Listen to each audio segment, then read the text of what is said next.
I know you don't listen to Harmontown, but I've heard of it. I know who Dan Harmon is. Yeah. I wouldn't mind listening to his stuff. oh my God, the podcast is... Is it over? Yeah, it ended, I think, 2 years ago. But the podcast would, like, it was him... Dude, it's actually fucking brilliant, and I keep thinking about you. The garbage can's right there, yeah. I keep thinking about you every fucking time I listen to it, because the dude will start off with, like, crazy dick fart jokes, right?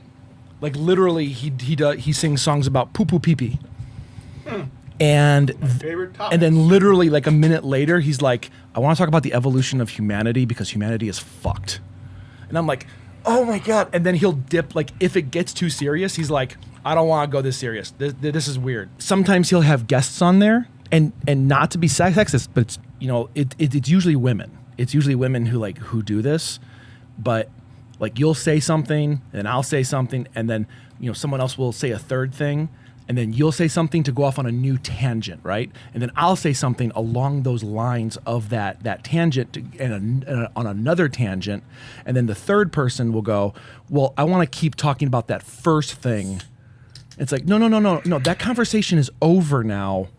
Move along with the story. Like, I noticed that on Harmontown, because they'll have like a guest or something on there, and they just keep bringing back to the same thing. It's like, no, we are way over that. Person Like, who doesn't stop. understand. Yeah, like, you don't understand the conversation. You don't understand, like, what's going on. Sometimes you got to take, like, dude, I know, like, if you got a big group of people, sometimes the person who's talking the loudest is going to be the one who gets heard. Or who's the most animated, or the person who, I don't know, whatever for a group, right? That tends, yeah. But it sucks when you'll hear something and you'll have like this great, it's like, I have a great thing that'll fit right now. And you either have to interject and look like an asshole to get it out there. Right. Or you have to just kind of swallow your good idea. I have one of the guys who I design with, he's an amazing designer.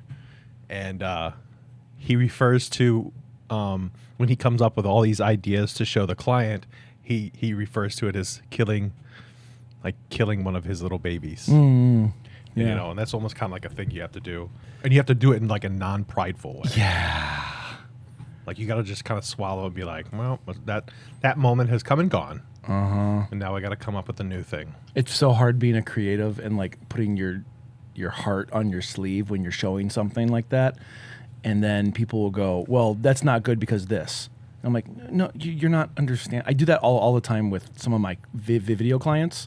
Like, I'll really take the time to, like, craft something emotional. And, like, it's not just emotional, but it's like, this statement leads to this statement, leads to this statement. Like, I will edit. Like, most of the time when you're hearing people talking, that's not what they're actually saying. Like, words are being cobbled together. Sometimes actual words are cobbled together because they didn't say the actual words. We have to find the sounds in other words to make it sound like a new word. But to make it actually flow right, like from one topic to the next, without like chapterizing a minute-long video, you need to make it flow, right? And clients will be like, well, take this whole part out here, move this to the end, move this over here. It's like, now it doesn't flow at all, and it feels really disjointed, and I just wasted 40 hours literally doing nothing. It's very frustrating having to deal with a non-creative person. And let me also throw it out there. I don't really think there's really a such thing as a non-creative person. I actually agree with that, yeah. I think that you have to be creative in all endeavors that you do. Yes. Even accountants. Heather, of course. Heather, if you ever listen to this, even accountants are creative because you have to think of clever ways on how to figure out this, do that, you know, number-wise. But I do get frustrated when, I guess, like, traditionally creative people, or when how do I put this? Artistically creative? Yeah, like, I guess artistically creative people are told what to do and how to design. By committee? By committee, or by, I'm the person who makes decisions, and if I don't make a decision, I don't feel like I'm justifying my role. Yeah. So I have to say something, or I want to put my mark or my smudge on it, my thumbprint, my signature. That's also very frustrating. I feel like a lot of corporate people are like that. They feel like 100%. Hey, I want to be a part of this, and I'm not a part of this unless I put my say in it. And really, you didn't do anything. You just said, don't do that. Yeah. there are the middle managers of the world, and there are a lot, who just kind of, I don't know, they just want to kind of have the little thing, and so they can nudge somebody down the road and say, "Hey, I did that." Yeah. Yeah. And you know, Look what I did. Whatever. Oh boy, I have. This was back when I was like delivering refrigerators, and I walked in somebody's home, and it was a high budget. I could tell there was a lot of money spent. Okay. Like a high budget fridge or high budget house? A home. Okay. This is a multi-million-dollar home. Oof. Those freak me out. And I remember seeing like, it looks like somebody just kind of took. It's like they took ideas of things that they thought would look good and just kind of put them together in a home. Oh no, it wasn't like cohesive. It was pretty bad. Ooh. Like I remember, like in the entryway, they had like these 4 grotesquely oversized columns, just like holding up their foyer. It was a low ceiling. Well, and it was. Why would you do columns with a low ceiling? I'm not really certain. I don't really know what was going there, but I remember the lady was really, really awful. Very, very bossy. I don't know why very I hoped dismissive. for the other end of that. I remember just kind of making a remark of like, you have an interesting home. And that was not a lie. And she said, yeah, I designed it myself. And I was like, oh, you're an architect or you're Yeah. No, they don't know what the hell they're doing. So I did it myself and I designed it. Like, okay. Well, like, that's interesting. Like, did you? Oh my God, dude. It's like, well, obviously an architect had to have done this, because somebody has to sign off on the drawings and all these things. So like, this was probably a situation where somebody just tried their best to steer them in a direction that would have been okay. Yeah. But she just wanted to tell somebody what to do. And and essentially say nobody knows. Everybody's an idiot but me. But me. Yeah. What's that old term? Tell a committee to draw a camel. And you're gonna get a horse, something like that? Well, it's like everyone has their own idea of what a camel is, or a camel is a horse by committee. Yeah, a camel is a horse by a committee, where it's like everything is wildly different. Nothing is actually what it needs to be, and it's not helping anyone because it's a committee. I mean, we did that back when we were making videos on YouTube. Like when you and I were just doing it, it was a lot of fun. There wasn't a lot of like hassle involved. But then once we got a committee involved and we started having meetings, which honestly I thought was the right way to go. And you thought committees and meetings was the right way to go? Because I'm fresh out of film school, where like you have a team of like 10 people working on each thing, and together you all say like, you do this, you do this, you do this. And I was really hoping everyone would just have the same vision. And the problem is we never got the vision in line before we started shooting things. So everyone had their own shit that they wanted to bring to the table, and none of them were cohesive with the final product. So it makes you really appreciate something like, Mr. Show or Tim and Eric. Awesome yeah. It really makes you appreciate those things, how well they kind of flow and move through. And I think with Tim and Eric, I got a pretty big idea that like, is it Tim Heidecker? Tim Heidecker, I'm pretty certain was kind of like more of the driving force. And I think Bob Odenkirk for Mr. Show was probably Bob Odenkirk was definitely, I think, the driving producer mindset, the one with the grand vision. Yeah. I think David Cross is the great now man. Like, he has great fucking ideas. He has amazing concepts, amazing like views on the world. But I think Bob Odenkirk's the one who sees the bigger picture. Ask me back when I first saw it, I probably would have said David Cross because I was a bigger David Cross fan. Me too. But after learning who they were, after watching Bob Odenkirk evolve into who he became, like film wise, show wise, all this other stuff, like dude's a genius. And it's like, I say that with the full intent of what that word means. I read his The autobiography. his autobiography. It's really, really good. Yeah. You know, I don't think he's a genius. I think he's just a guy who tried really hard. Well, which is why I appreciate him more. Okay. Let me take that word back. When I say genius, I mean someone who understands what needs to be done and has the gumption to do it. I don't mean genius as someone who's like born with fucking knowledge, because I don't think there's anything more repulsive than being given things. Like when people say, "Oh, he's so talented, he can draw all day." It's like, no. I drew all day, every day. Not me, but like, the artist. But like I drew all day, every day for years to get to this point. I don't just fucking have talent. Yeah, There's you're difference so between talent and talented. skill. You're so talented. I'm not even going to try. Yeah. I think that happens often. Oh God, yeah. Or yeah. Or you're so talented. Why are you charging me? It's like, well, that was a double-ended fucking diss compliment. We're going to give you really good exposure. Oh, I'm so glad the artistic community, no matter what artist community you're a part of, I'm so glad there was like that backlash, maybe the last 20 years of the exposure. Like, fuck you, exposure. I can't pay my bills with, thank you so much for these exposure dollars. Now I can pay for food and rent. I really appreciate that. Oh, exposure dollars are my favorite dollars.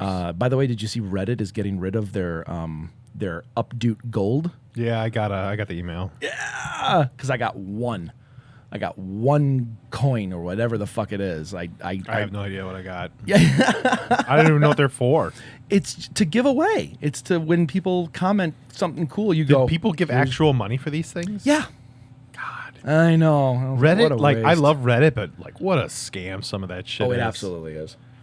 Like people give us imaginary dollars so you can give an updo. Yep, Where does that money go? We get to keep it. and not Don't build you a feel good warm app for it. fuzzies? What's Yeah, that? and not build a good app for it. So I never used any of the third-party apps. I take that always back. use Reddit. I was using a third-party app for a while. And this was years ago. This was like 2019. And they something happened. They got rid of it. And I had all this stuff that was lost. Oh, And then they said that you have to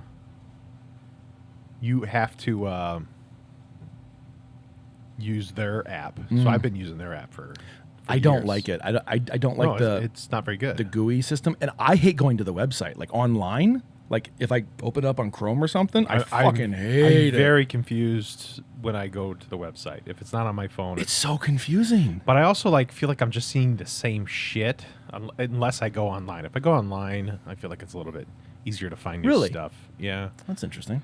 But our videos is gone, which really sucks.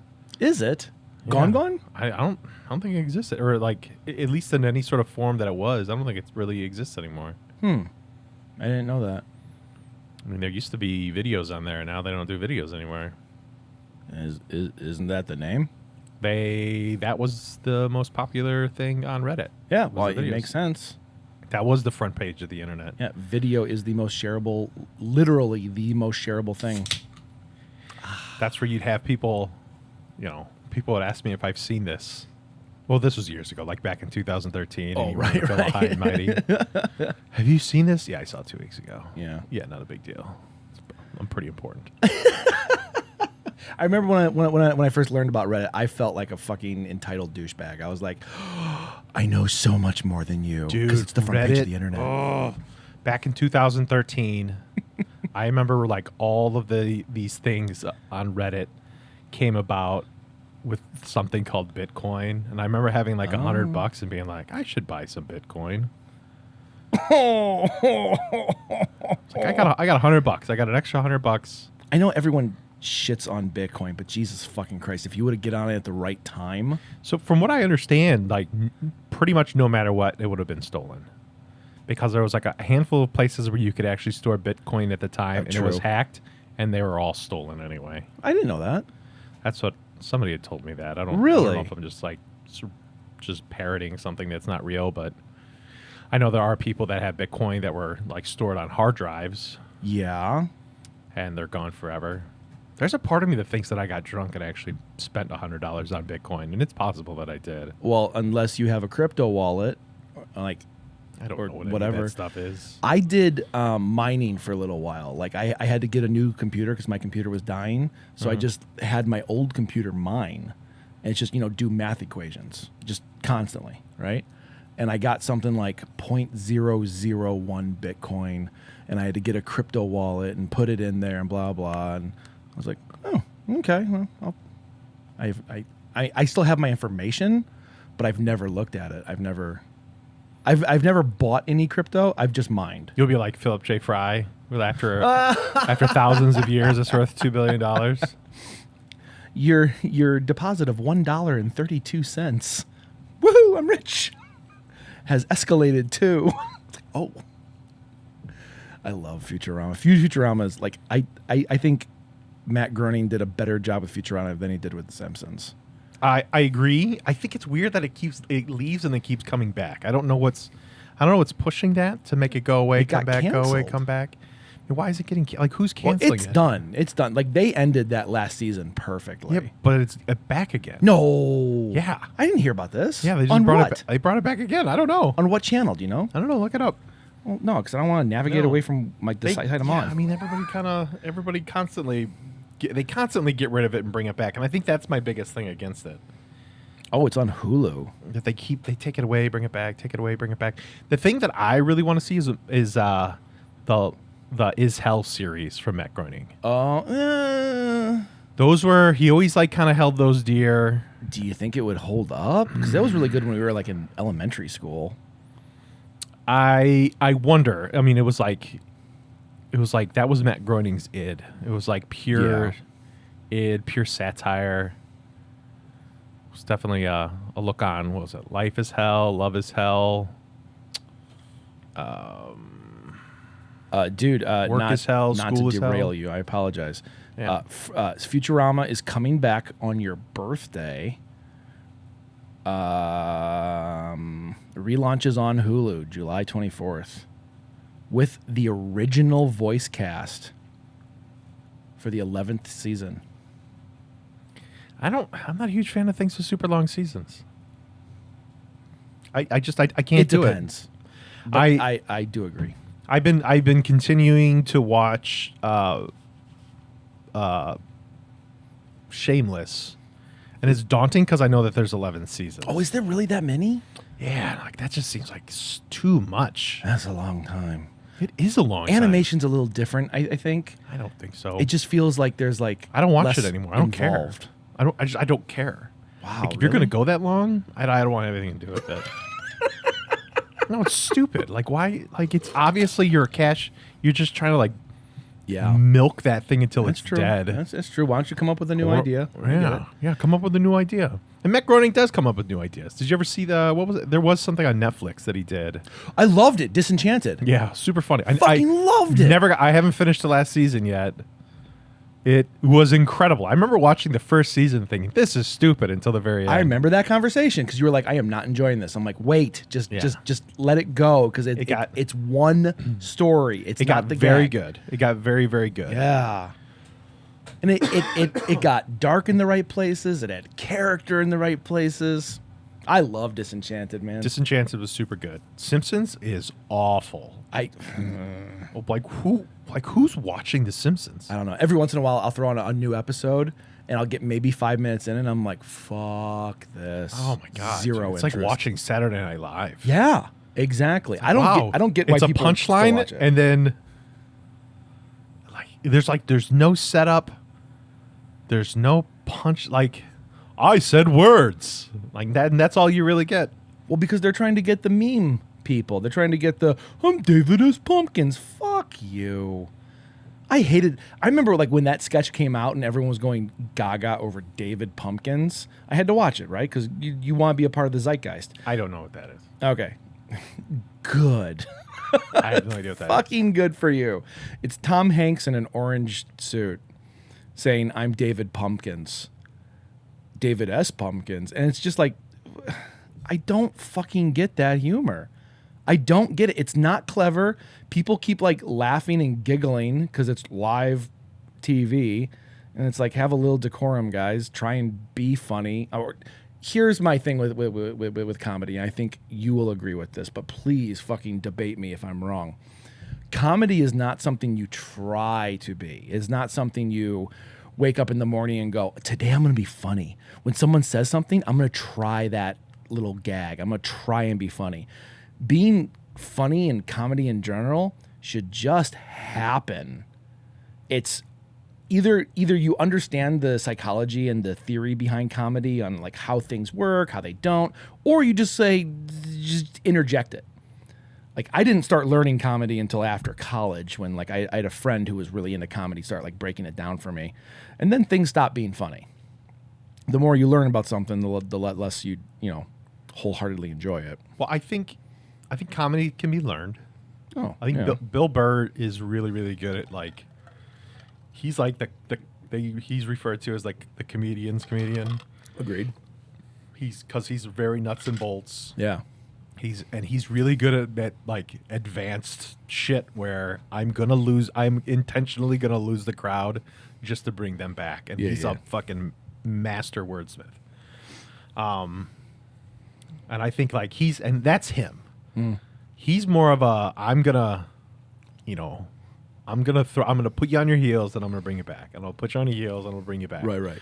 Whereas like Dave Chappelle is like weaving a tapestry in front of you. Dave Chappelle's like watching somebody paint. Like his is amazing. Whereas Bill Burr's more of a magician. That's a nice analogy. But I think it definitely can be learned. And I think you have to be clever. Yeah. And I mean, it's hard. But I think it constantly changes, though. Like, I mean, look at some of like even Richard Pryor. Sorry, I'm going to say it. I don't think Richard Pryor is as funny as some of the people of our day, and that is because of the zeitgeist. I also think he was funny when I was a kid, before I started listening to other stuff. But like everything in all forms of art, things escalate and change and evolve. That doesn't make it not funny. It just makes it not as entertaining or funny as what we know now. Like, I love Mitch Hedberg, but the first time I heard him, I thought it was funny because of his jokes. The more I listened to him, the more I thought, or the more I discovered that the reason I like him wasn't for the jokes, it was for his delivery. It was for literally he went on stage and played a character. And the character was not funny in the moment, but as you listen to the whole thing, it's like, oh my God, he is staying in this character the whole time. And that's what draws me in. The joke itself isn't funny. Like when people quote him. That he's living the joke? Yeah. Like, yeah, right. I'm like, always going to be this guy. There's so much more to it than that. That was Chris Farley. Chris Farley Very much so. He lived the joke. Yeah. And he kind of always threw himself into it. I don't think there's anything more disrespectful to a comedian or someone funny in general than just like quoting one little thing, like one little line of dialogue or one joke. It's like, bitch, that's the reason that's funny is because I had to sit there and listen and digest and like become a part of this person's story, and then it was funny. Like, you can just say that line and other people will be like, oh yeah, it takes me back, but you're not remembering the joke. You're remembering the experience. You're remembering the lead up. You're remembering the story and the feelings and emotions. Like, I think the best comedians are the ones who take you on a fucking journey, not the ones who just tell you a story and a joke. Like, you got to take me there. You got to bring me there. Who do you think does that? I don't find it so much in stand-up because I think stand-up is always going for the joke. If I do it in stand-up, it feels more, I don't know. I guess I'm not paying attention to stand-up as much as I used to. But I think I'm referring more to like stories as a whole, not just stand-up comedy. More like, why is this movie funny? I don't know. Kind of sounds like you're talking about a gimmick. Well, I think a lot of people think comedy is a gimmick, and I don't think. Well, I mean, here, think about it this way. Remember the movie Basketball? Yes. Trey Parker, Matt Stone. Yes. They're fresh off of South Park. You know, they make a movie about baseball mixed with basketball, and it's silly. And you can quote the movie. You can be like, "Wake up, bitch! We're going to the zoo." You know, like shit like that. But it's, I totally said that wrong. It's like, "Wake up, bitch! You're my new best friend. Are we going to the zoo?" And it's funny because you know who these people are talking about. But if you had never seen the movie, you're just saying words and it sounds silly, but I need to know the story about that side character, little bitch, and like where he goes to make that funny. Because if you just say that out of the blue, that's not funny. But by building up that character and working your way with them and going on the journey with them, then that moment becomes funny. You're talking about film comedy. You're I'm not talking about story. You're not talking general. about stand-up comedy. No, I'm not talking about stand-up because I haven't researched stand-up the way you have, because I know you did stand-up for a little while. I know some of our other friends have done stand-up. But, like, to me, no matter what the medium is, it's still a story. Whether it's like Mitch Hedberg doing stand-up lines of just joke, joke, joke, joke. Again, that's not funny to me. It's him giving the entire presentation that's funny. Would you, instead of story, would you actually consider it to be a narrative art instead? Oh, wildly Yeah, so. I don't know. Yeah, I think like story, there's connotations that you're expecting of a, you know. I don't mean story as in like a three-act hero's structure. journey. Yeah, that's what I'm thinking. I'm not talking You're about talking that. about as a narrative art. Well, yeah, I'm not talking about like a narrative art. Like literally the moment the comedian steps on stage, the story begins. Before they say a word, Yeah. we're a part of that story. Whether we're in person or it's on TV, it doesn't matter. That's the story. You know, how the credits roll, the music at the end is part of that story. Yeah. So it's how that story functions. And I think so many stand-up just worries about, oh, this is some funny shit, and then play a music and then you're done. It's like, well, I don't know. I think you missed the point. I don't know if it's like that anymore. no? I think people. I think for a lot of stand-up comedy, there's a higher expectation, and it can get a little meta on some things. I think like the newer John Mulaney thing. I watched that, the newest one. That one was a little meta there. I loved it.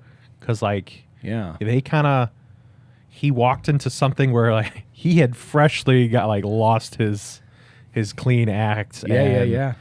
Like it was watching a whole new act and a whole new person tell stories, and it was very transformative because he's not the same person. Right. Like that was entertaining, and I think he did his act as such. Mm-hmm, But like I don't know, like I think like the doofus comedians, like I don't know, like all those guys are like selling out these massive crowds and everything. Like those guys aren't really. They're not really doing it anymore. Who was the guy that he was in detention? He got in a lot of trouble for supposedly stealing stuff from Louis C.K. Wait, Detention, the Joseph Kahn film? The film. And it was the guy who played the. I love that movie, by the way. That is on my top 20 list. That is a very funny movie. I think the beginning was a lot better than the end. Like I don't know. Oh, I I mean- felt like it was like two separate directors were doing it, or like he kind of like stopped giving a shit. Oh, I disagree. I think it got escalatedly. Are we talking about the same movie? It was really good, but then I felt Tell me the plot of Detention. Detention was who wakes up with a girl and No. with the boot on her foot, and Yes. it eventually ends up with a bear in outer space. Yes. Oh, Yeah. okay. So I love the overarching story, but like the I way love it you, was by the way. edited. Thank you for. Yeah, the way it was edited was maybe it was the editor gave up at the end. Oh, I disagree. I think the movie got that way because it was very aware of what it was doing. It was shifting genres. And by shifting genres, it was shifting editing styles and Is that what DP was going on? styles. Is that why I and- felt so disjointed? Yeah. Okay. It was literally changing genres throughout the film. So the first was just like a teen comedy, and then switched to the drama, then switched to the horror, then switched to the sci-fi. And literally the tropes of editing and shot designs and movement and dialogue changed with it. Okay. Then Like, that all makes shit me like changed. it more then. Yeah. Because that was always something I just felt like it was very disjointed, But no, I guess that's pretty it's clever. supposed to be. Yeah. I love this story. I've tried to show it to a lot of people, and it's very hard for me to get anybody to give a shit about that one. That's very frustrating because it's so goddamn good. By the way, do you ever see the movie Final Girls? Not Final Girl.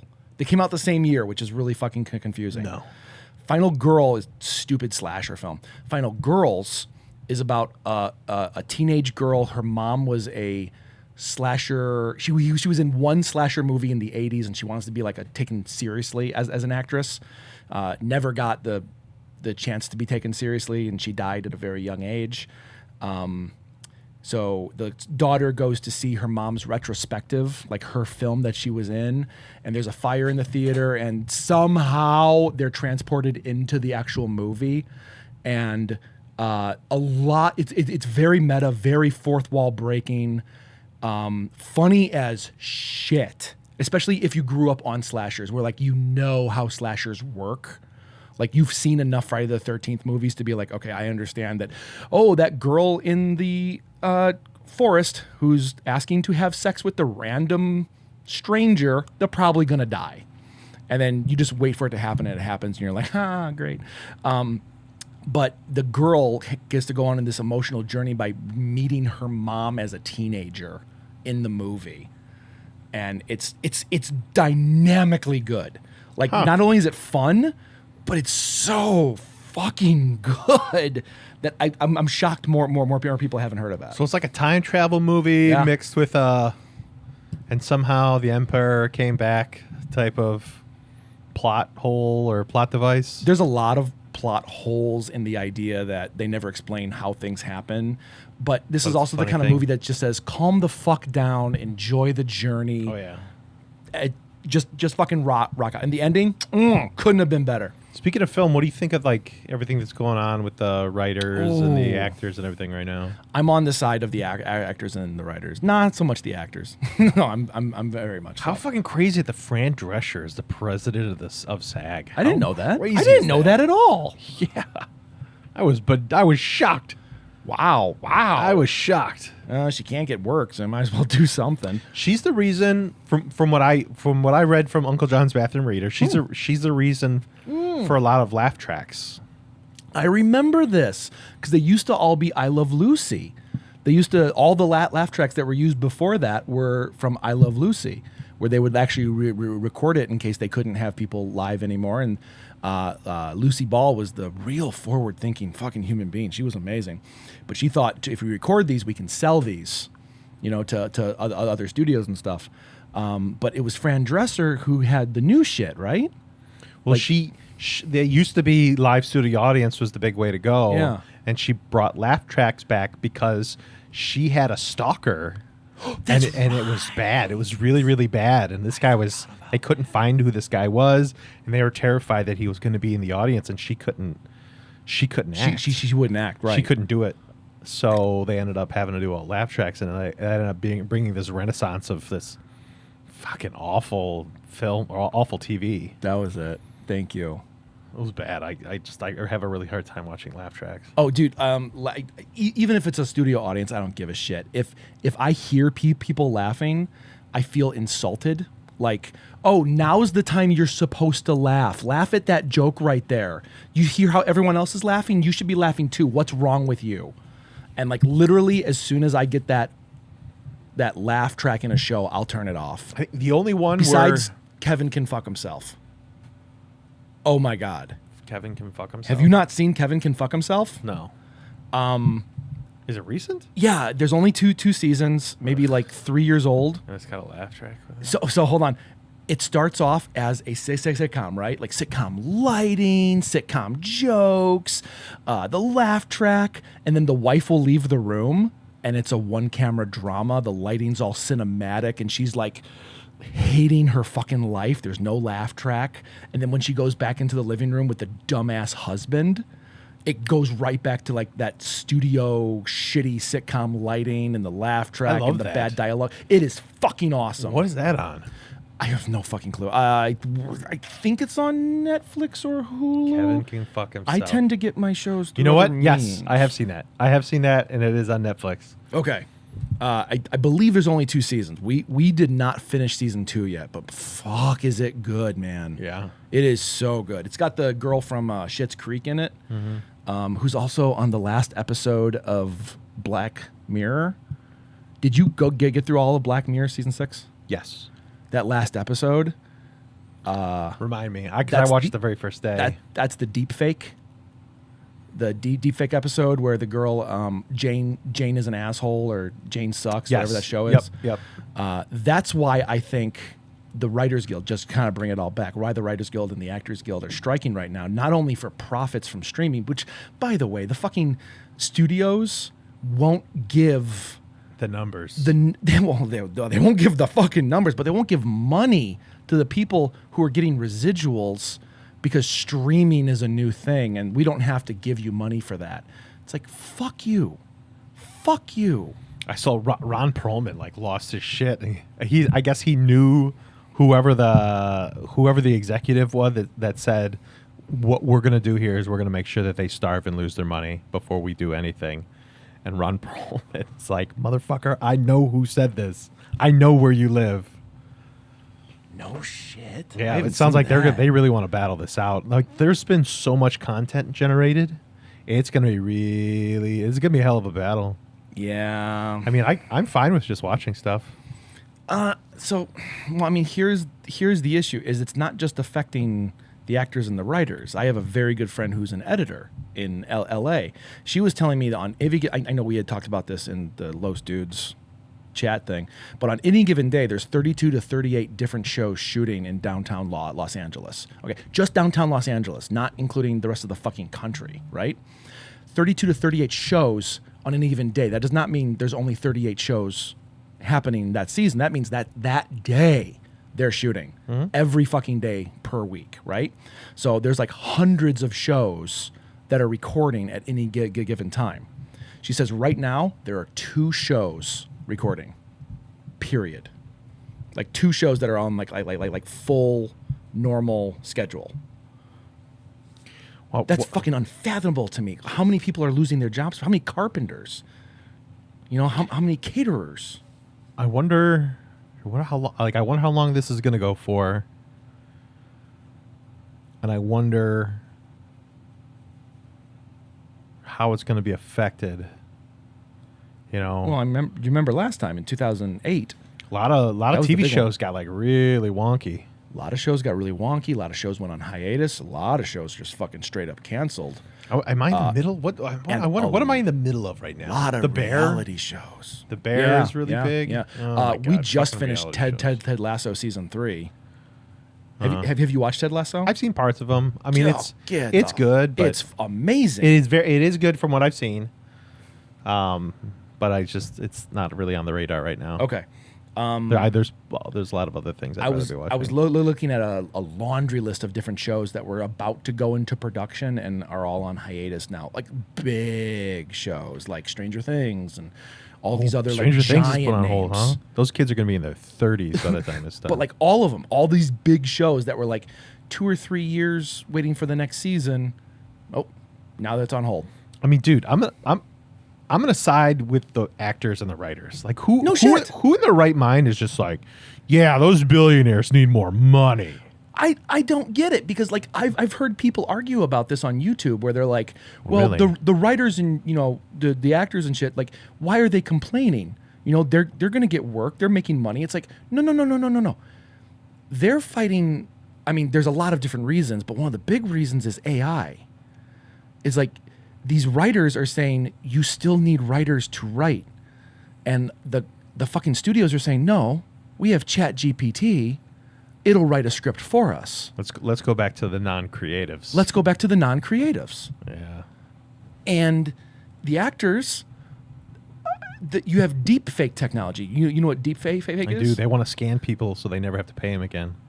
So $200 for a background actor. So what they're talking about right now is if you were already in a movie, you don't own your likeness.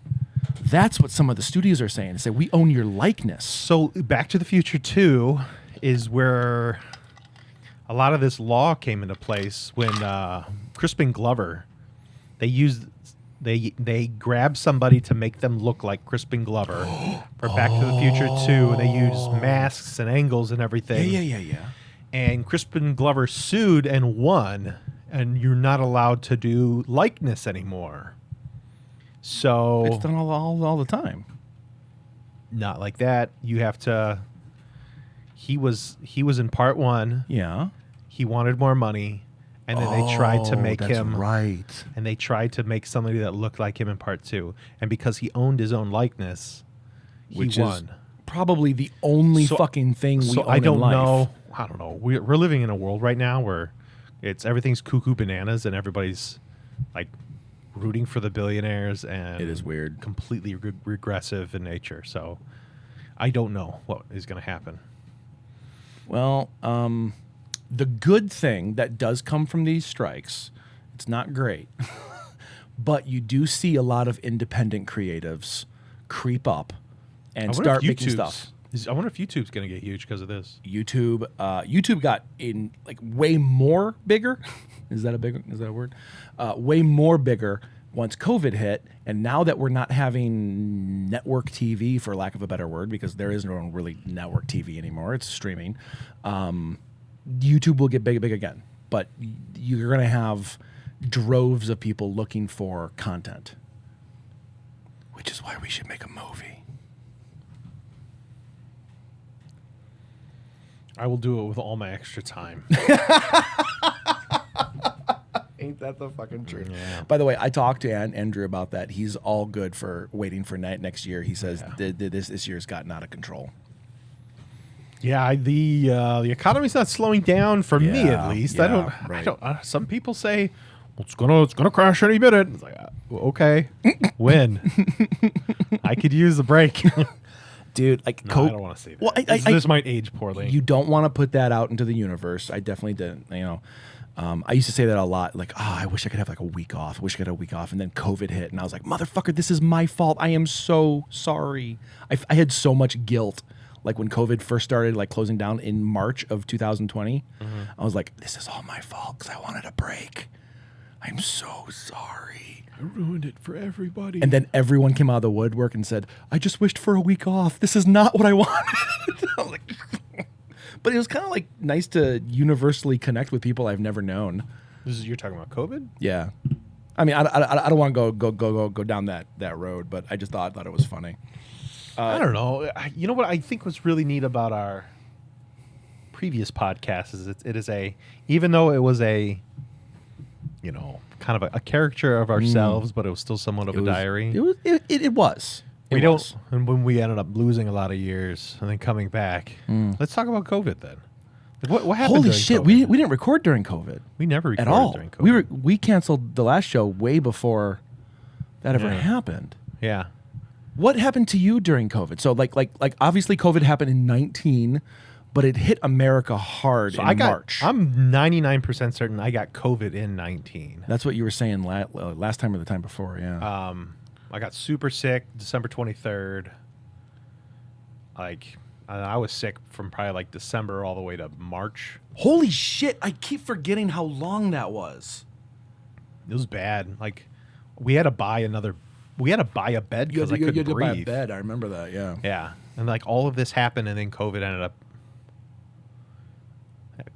like kind of popping up really big. Trump says that it didn't, so that's fine. Yeah, says it's just it's just go away any minute. A million people dead later. Yeah, which is weird. Isn't it weird that like they a million weren't my people? Voters. Yeah, yes, they were. I know. Isn't it weird that like a million people in our lifetime died from this, and like people just pretended like it never happened? I have people, or very you'll always close have, to me. yeah, you'll have people that just pop in and be like, "Well, that never happened. That was all fake." I wonder. I mean, I fucking crazy. Fucking hate to compare these two, but I wonder if this is the same kind of feeling that like Holocaust survivors feel like when someone says the Holocaust never happened. Again, I'm not trying to compare the two. I'm just wondering if like it's comparable on some level to be like this literal global atrocity happened, and people are saying no, it didn't. Yeah, it's like no, it did.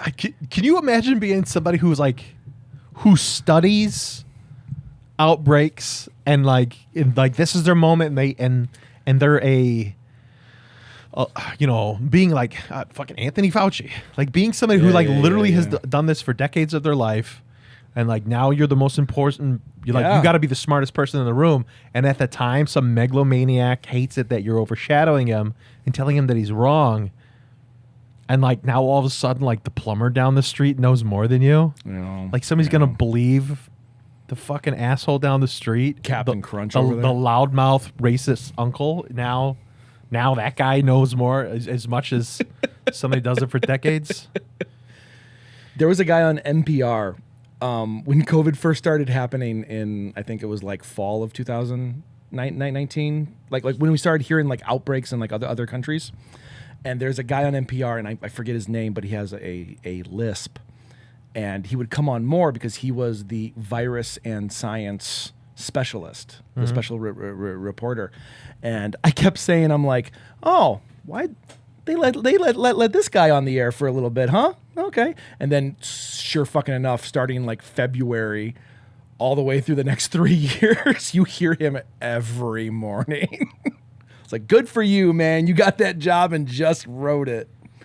Like, good for you. And then he started like talking about the White House and stuff. I'm like, okay, you're moving up in the world. That's right. But yeah, like 1 million people died. I know with me, I started like being able to work from home was amazing. Agreed. Like that was, I know this, like they tell you that if you go to college, our generation was told if we went to college, we'd be able to make it and all these things and yada, yada, yada. Yep. You know, I went to college and then I just feel like I had to work more hours than, it's like I had to work like 80 hours a week. Yeah. You know, and my pay was really, like in the grand scheme of things, I was making like, if you included all my hours, I was probably making around like 30,000 a year. Yeah. If you add all the hours up. So like when we got to work from home, dude, I dropped like, in a couple months, I lost like 40, 50 pounds. Everyone was talking about how they were gaining weight. Dude, I felt alive. Oh my God, it was amazing. I got to hang out with my wife. I was cooking my own meals again. I was going on walks despite like being worried about walking past people in the street because he didn't really know. Well, you just walk around. And everything was going great. And then in May, I was doing like, they're called like wood choppers. I was doing it with a 35-pound kettlebell. Oh. And I twisted and something happened. I woke up the next morning and like my back was shifted to one side. I remember thinking like, what the fuck's going on? Like, why is my back shifted to one side? It didn't hurt, but like I obviously was not lined up properly. And I don't know, like, and you can't, like doctors weren't like letting you go in. So I just had to like go online and they said like there's this thing where you got to stand up against a wall and like try and push your pelvis to the wall. I remember doing that too. I remember doing all these things, and then I was doing that a bunch, and then one morning I just like bent over to like, as soon as I woke up I was like, man, my back's really stiff, and I bent over and it was excruciating pain, and I've never been good ever since. I fucking hate back pain, dude, because it wrecks everything. Yeah. Like a real back injury will put you out for a long time. It's not like, oh, I gotta go sit down for an hour and have a massage. It's like you're fucking out. Like you can't, like it hurts to breathe. Yeah, it was pretty awful. Did you ever figure out what happened? Like did you go see a chiropractor or something? I went to a chiropractor right away. My chiropractor said that that it was all because of the Chinese virus. Like my guy was a fucking quack. He was a fucking quack. So obviously you're still seeing him. What? Yeah, he was a fucking nut job. Jesus Christ. You went to Planters. You went to the fucking Planters warehouse right down here, didn't you? I went to some guy in St. Chuck's. Oh, I tried to make a joke. That's cool. Go on. Okay. Okay. Where was I talking going? about comedy? How well do you know it? I have no idea what the hell you're talking about. So what happened to your back though? Like what was the issue? Like nothing. I like by the time like the dust settled and I was able to actually go to a doctor and get it. They said that they would do an X-ray and they were like, "Oh no, you're fine." I was like, "What? Wait a second. I couldn't fucking dick. No, I couldn't walk for 3 months." Yeah. Like I needed a walker. I needed a walker for like probably about 60 days. I had a cane, and then I had a cane for a while. Yeah. I was just like, man, I guess this is my life now. Yeah. Oh no, you're fine. So I don't know. Now every once in a while, like it'll get like pretty bad. Yeah. Like a washout with like when I'm taking my underwear on and off. Yeah, That's a big one. Yeah. Because your body's like in this really weird thing where you're bent Mine's over. rolling over in bed because I'm a side sleeper and I can't sleep on the same side for too long, so I have to roll over.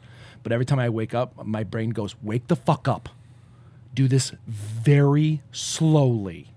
And I like move like my ankle first, and I kind of like straighten my foot out, and then I straighten my knee, and I kind of like just push with like my foot against over here, and I push my heel of my hand, and I do this very slowly to move over because I know if I just roll over, I'm fucking done for the next day. So I'm super cautious about that. Fucking hate back shit, man. Back stuff. And oh my God, this podcast just became the worst thing ever. By the way. I'm so old. Yeah. And then, Do you know who has cancer? I got a plantar fasciitis in my left foot. Oh my God, it's just getting worse. I know. Just fucking getting old is stupid. My dad told me he went to his what was it, his 40-year reunion? 45-year reunion, whatever. And he says it was the dumbest shit ever because all people talked about was death and what was wrong with them. And I was like, is that what happens when you just get older? You just talk about death and like what's wrong with you? People that go and then to you those have the things. Buttertown podcast. People who go to those things. I don't know. There's a part of me that wants to go to a thing, but then Yeah. I don't know. Like all the people that I talk to are the ones that I talk. I mean, I guess there are a few people who. Yeah. There are, but the problem is that those people that I want to talk to aren't going to go. And I've given up on Facebook, so I'm never going to track anyone down. Facebook. Oh man, I really wish I would do like a table reunion, a multi-year. Yeah. Everybody who sat at the table. Yeah. I could probably. Because to me, high school wasn't about the year I was in. High school was about the people I was around. Yeah, I could probably set something up on Facebook because I think I'm friends with a lot of people on there. And you're the beacon. You're the fucking lighthouse, man. I am not. You I don't know. There's a lot of are. people I don't talk to. It doesn't matter. You always have been the lighthouse. Not really. No, that was you. You were voted the most natural. I always The thought that was most just I natural didn't male shave. of 1998. I have no idea what that meant. I know. Earthman Dan. I never fucking understood that. But no, you've always been the lighthouse in the community, in our community. No, I was an asshole for a really long time. I was So? lucky that anybody. I'm happy. I truly cherish all the people who still talk to me because I was awful. I'm probably still awful. I don't know. I'm just happy for anybody who talks to me. Listeners, please know that John is rubbing his nipples very subtly right now, and know that he's taking this to heart. Yeah. So, but I would do a table reunion. I would, but I don't like where would you go for that? Not fucking Hawthorne's.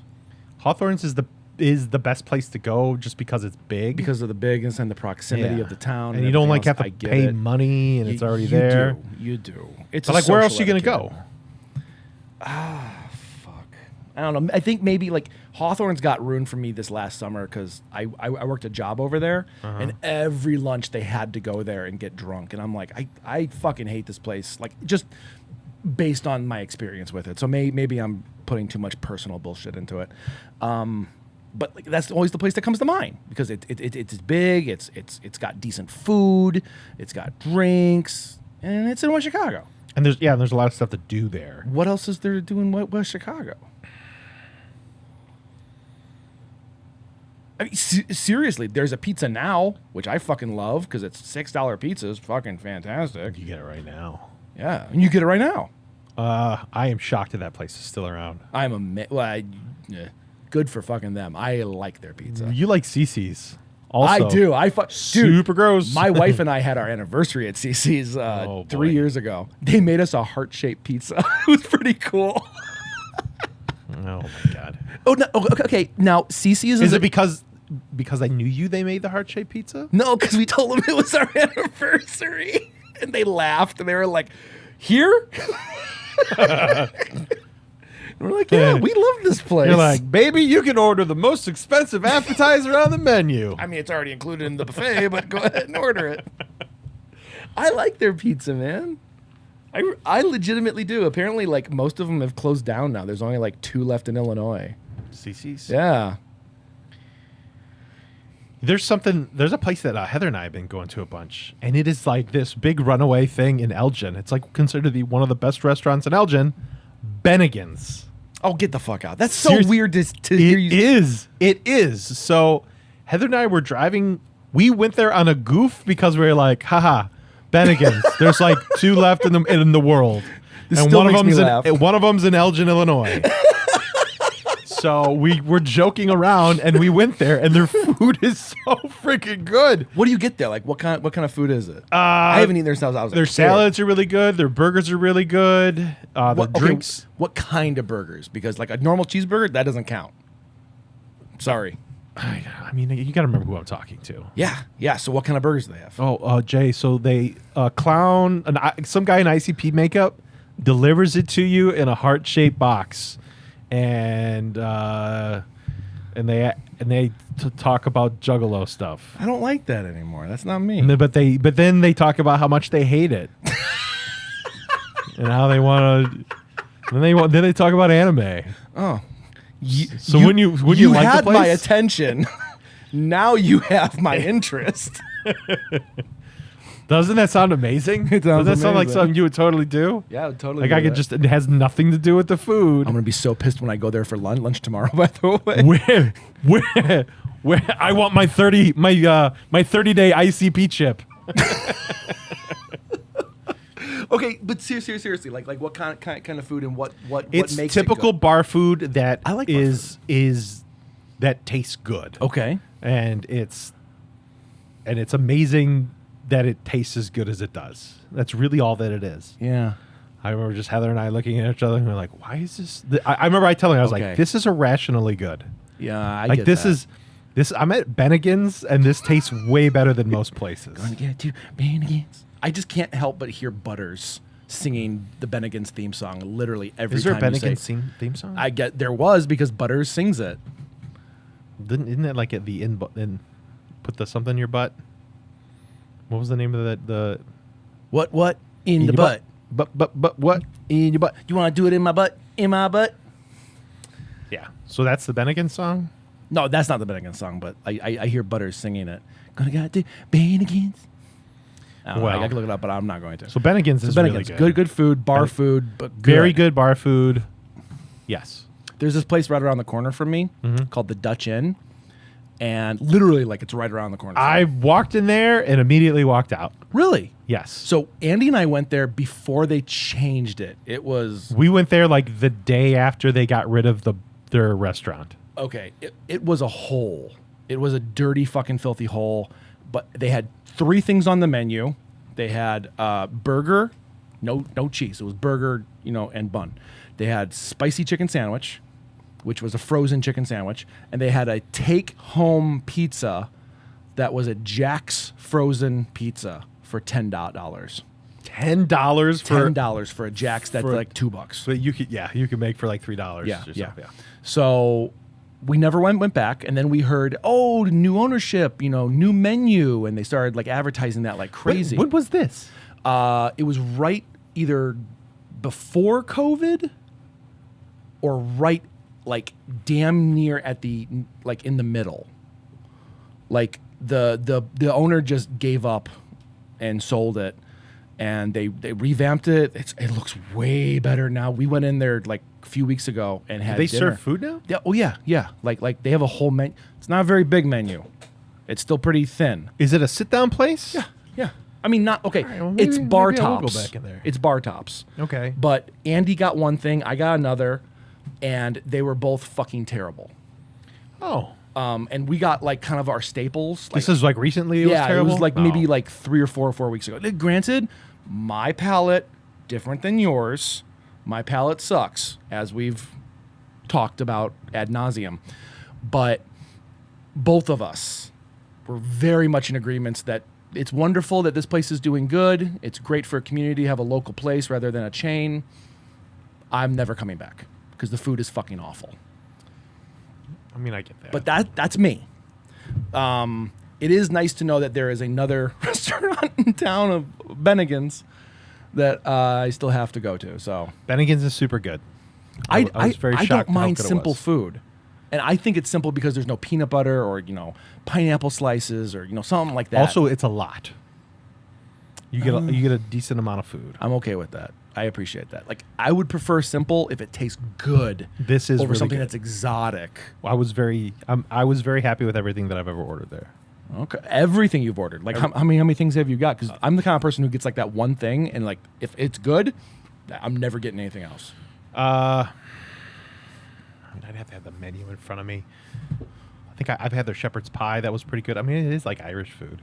Burger. They have Irish things to it. A lot of it's just like, it's the it'll be like nachos, but they'll be like The Shamrock the nachos. Mick nachos. Mick nachos.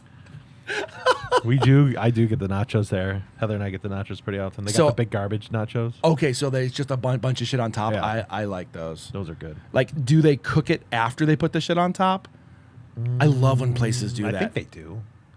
I think that they do. I love that. So like the chips are a little more crunchy, but the cheese is like crusted to it, and Yes, they do. Oh fuck, that is the best, man. Yeah. They don't get as soggy as quick either.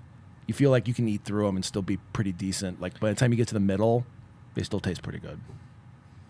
I hate when they get soggy. That is like the worst feeling. Where's your go-to Mexican joint in Elgin? Here? Yeah, in Buttertown. Coquito. El Coquito? Yeah. Yeah, they are. Coquito's my number one. Number two is El P.R.O. on Summit or Gulf. Uh-huh. Not the other ones. I don't have a beef against the other ones, but I found that the Summit one actually tastes better.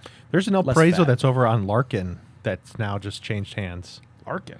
It's no You mean longer McLean? or McLean. Yeah. It's on McLean, but it's no longer El P.R.O. Now it's something else. No, when did that happen? I just walked by. There's literally a sign over the word El P.R.O. No shit. Yeah, it's got somebody else's name on there. There's only one more, and that's down on the east side. I'm forgetting the name of the street, but yeah. Off of Villa. Yeah, off of Villa. Yeah. Yeah. There's a. Did you ever go to the? That's weird.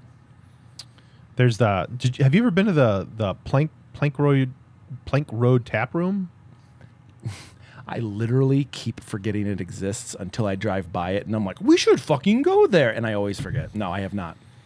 I went in there. It's just they don't make their own beer. It's just other stuff. But I mean, it's just straight bar. I think the best thing that is about that is it's a place that that food trucks go to. It's like a big food truck place. What is that? Oh, you mean outside? Oh, I didn't know that. So they do that.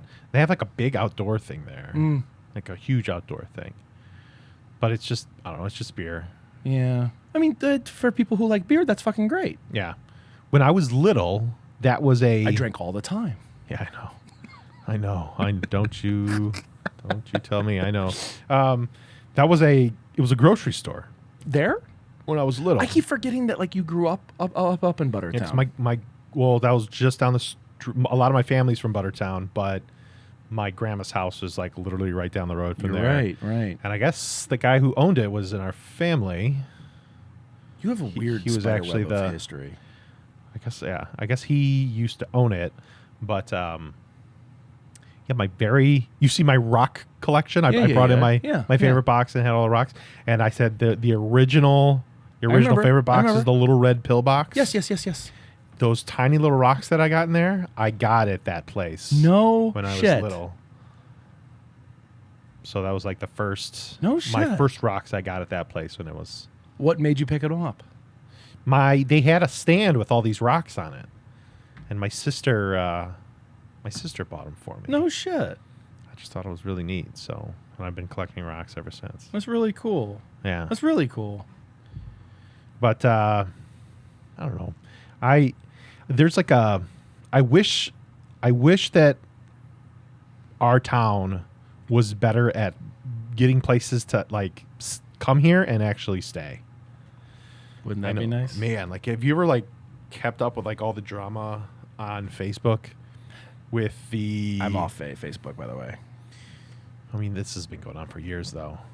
I used to go to Domani Cafe, Love that place. and I used to listen to the people who owned all those businesses downtown because all the fucking business owners, all the people who like were anything, cops and bigger people used to congregate in there and just talk. And I would sit in there and just draw my comics, and I would just listen.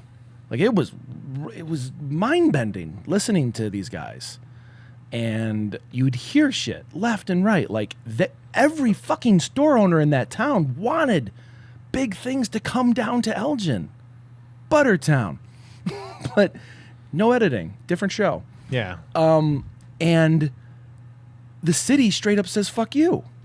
I mean, that doesn't sound right, though. I mean, as part of my profession, like, you do the things and then you get the business. Like, the thing is like, who owns the building? Oh. I think a big thing I know is, some people. I know some people personally. From what I'm gathering, Yeah. I'm wondering if it's the people who own the buildings suck. I know one personally, like a friend, Mm-hmm. and he wants stuff to come in. I know someone else. I met him a couple times. And he's a dick. So yeah, I see how that can.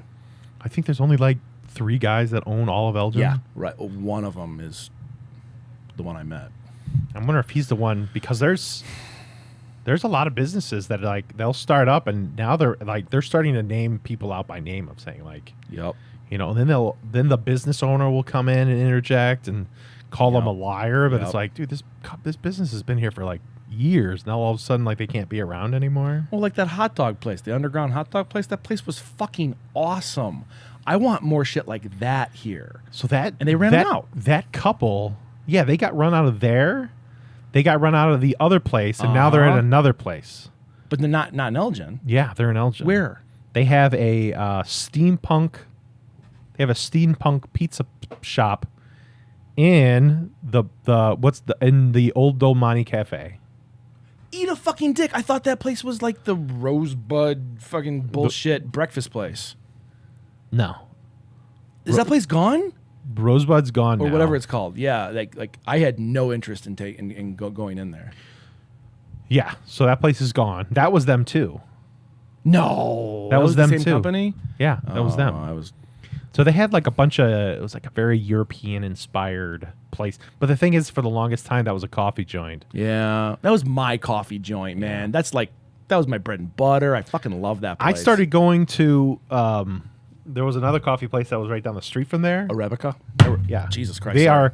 they are recently, now they're closed down too. No, I fucking love their mochas. Dude, theirs is really good and their breakfast sandwiches are pretty awesome. Now they're gone.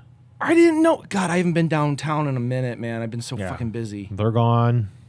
That pisses me off because like I love Blue Box Cafe. I love everything they do, but their food is just not. Their food is really good. bad. Yeah. The drinks are not good. No, they're not. That is that literally the only reason I don't go there. Like I still go there for like meetings and stuff, and I'll get my drink and I'm like, this is fucking terrible. But I love the establishment. I love the place. But the fucking food and drinks are just bad. They open up. There's another coffee shop that's opened up just a couple doors down from the public house. It's where the old candy store used to be. That has closed down since. I knew that. I knew the candy store was gone. But so in its place, there's now another coffee shop.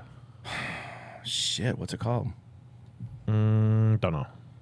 Come on down to Buttertown. Lots of good things are. Go away. Yeah. They just had like a community development meeting to see what the city wants in a lot of the lakefront that is directly. Yeah. Right. Directly north of the library and across the street from the library. North of the library? Right on the river.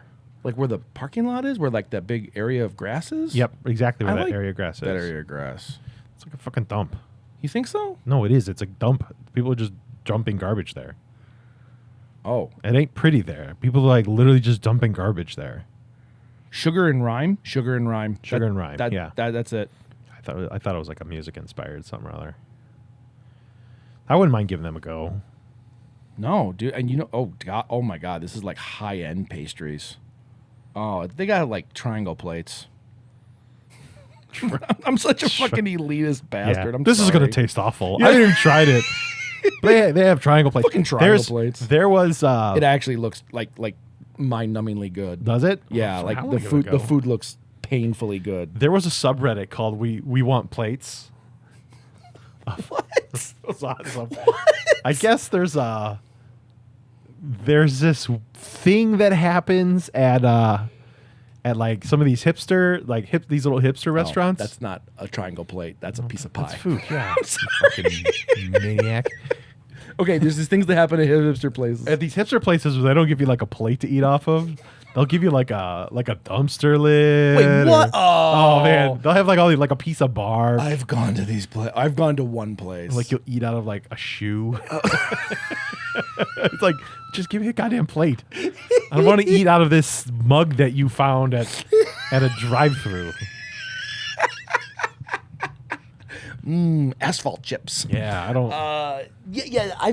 I've been to places like this, not of my own volition, dragged there by people I was working with. Have you ever gone in the Dream Center, the 51 Dream Center? I love the idea of it. So, I know, right?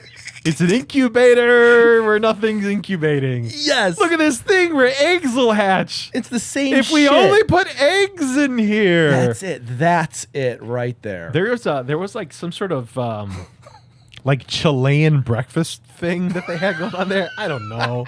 Throw two things together. That's what it was. It was like a Chilean breakfast thing. Okay. And like normally, Heather and I like to go to like the random things. Yeah, totally. Al's Cafe is wonderful. Their food is super good. We have been pushing this off so goddamn long. Oh my God, you've never been to No, Al's? I've been wanting to for fucking years. Their food is incredible. I'm very happy We with kept Al's. getting on keto, and we're like, well, we can't go get pasta. We really want pasta. Dude, you're really missing out if you haven't had Al's. Keto is far gone, sir. Like, yeah. But- There's no reason why we shouldn't be there. So we're like, we're not going to go to Al's. We're going to try this place Hell out. yeah, It's going to be cool. So we go in and we're like, hey, can we order this food thing and this food thing? And we're like, where do we sit? And they're like, you can sit anywhere. It's super cool. We sat upstairs by ourselves for 45 minutes. No! And I find then I was just like, I wonder if she forgot about us. Oh no! Because like we were just kind of looking around. At first, we're like, "This is neat." We're looking out like we're all like peppy, and it's in the summer, and we're really excited. We want to try new things. 45 minutes, like after a while, like you're running out of shit to like be amazed by. Yeah, that shit gets old. And I finally went downstairs, and we just kind of looked at each other. And then I sat down for 5 minutes, and nobody came to the counter. Nobody came out. So we just looked at each other and we're like, well, I guess we're out $25 each. Wait. Then we just went to Al's and ate. Wait, what? $25? It was like $25 a piece for these food things. And they never brought it? No, I don't even know where the person was. What? I have no idea. I have no idea where they went. As far as I know, I just gave my money to somebody who was sitting down there. I'm not certain. We both paid for food and we never got it. Breakfast from Chili. Oh yeah. We'll totally bring this to you. Yeah. Just making shit up, and yeah. then they just left and got some Jimmy John's across the street. Dude, I can't go to that Jimmy John's now. Why? What happened? I had a pickle there and it had a grub. That's the location? Yeah, it had the grub the size of my pinky. Oh, really gross, dude. I've only gotten lunch there once, so. I'm so sick and tired of Jimmy John's. But they're cookies. First world problem. Are their cookies good? Yeah. They're dense as shit. Are they? Man. They're dense like and chewing chewy. on lead. Oh yeah. No, but like you know how like chewy ones are like really soft and like, yeah, that's fun. But I'm not spending $2 on a fucking soft cookie. But it's like it's soft and chewy and dense. So like if he's like, dude, I had like it's really good. Sam's Club used to have like these big, massive. I know what you're talking about. Otis Spunkmeyer cookies. Yeah, boy. Dude. Otis Spunk. Yeah. You could murder babies with those cookies. They were so heavy. Dude. I am grotesquely obese because of Because those of, fucking yes. cookies. Oh God. Damn you, Otis. I was going to say Spunkmeyer. that summer where we worked at the pool, I have really great memories. As the perpetual fat kid, no better memory was sneaking cookies from the freezer and Oh, the just frozen shoving them cookies? in my maw. They had to have made no money. I don't. How are we not arrested? We just ate everything. And like our excuse was always like, "Oops, these fell on the floor." No, they didn't. Shut the fuck up. How did we not get... We ate so much. We were food. supposed to get fired Like, maybe our lives would be better if they would have just let us go. Do you think there was just literally no one else who wanted that job? And they were like, oh, Jesus Christ, just fucking keep them. They were told to fire us, and they didn't. Why didn't they? It was Trixie. Yeah. And Oh, my God, I can't believe you remember this. Trixie and... Cindy? Cindy, yeah. Oh, was I right? Holy shit. Because But why didn't they? And the dumb shit they we wanted did, to give us man. a second try. A second? Yeah, they wanted to. I think it was like the 18th time that we ran away with popcorn streaming behind us. That was so... Oh, my God. Screaming at like 9 o'clock at night, running to the car. Remember, she was like waddling at us really fast. Oh, man. And we were terrified. We just wanted to run. I remember you screaming, being like, this is like a horror movie. This is like a horror movie. Open your car door. Yeah. And all she did was like try and get us to keep our jobs. Yeah, we're jerks. We are fucking assholes. Yeah, we're awful people. And meanwhile, the dude in the back room was dipping his balls in nacho cheese, and we were delivering that to people who talked back to us in line. That guy was a jerk. Yeah. I think we told him to do that. No, we didn't. We didn't? No, Oh, well, all the more. we didn't do any of that. Yeah, we never did that. We did used to form. Do you remember that girl who worked with us who thought she was like king shit, and we were like the nerds underneath her? But even though she was a year younger than us, Oh. remember she laughed so hard she blew snot out of her face. Oh, she was my waitress. She was a waitress here in town. What? Yeah. Her name was Dana. Yes. Yeah. Holy shit! I would never remember it unless you would have said it. She had a crush on Ernesto. Oh, Her dad was Her dad was like some police chief. That was it. I was trying to think of like some bigwig in town. Yeah. No, she was really nice. Yeah, but she treated me like shit to begin with. I talked to her later after that. Yeah. She was high as a Colorado pine. That's why. I was never was just I was super high all the never time. good at sussing that out. I didn't know either. It wasn't until I asked her. Well, did you know like half of our fucking football team was drunk during Or games? high, or a lot of them were on steroids. I had no idea. Me neither. None. I was oblivious to all of it. Makes you wonder what would have happened if they weren't all drunk or high. May- Or maybe more steroids would have helped. Or maybe using it right. Yeah. Yeah, when I heard about the steroids thing, it kind of made me feel like, oh, I don't feel so bad about my gains that I didn't get compared to the guys who were getting big. I didn't feel bad about that anymore. Because I always felt like some of the guys got real fucking beefy really quick. And I'm like, yeah, I'm in here more than you are.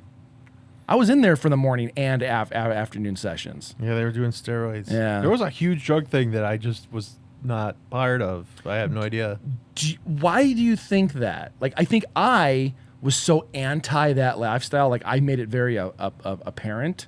So I think no one would talk to me about that kind of shit. What? Like, you never seemed like the kind of person who would ostracize someone for something like that.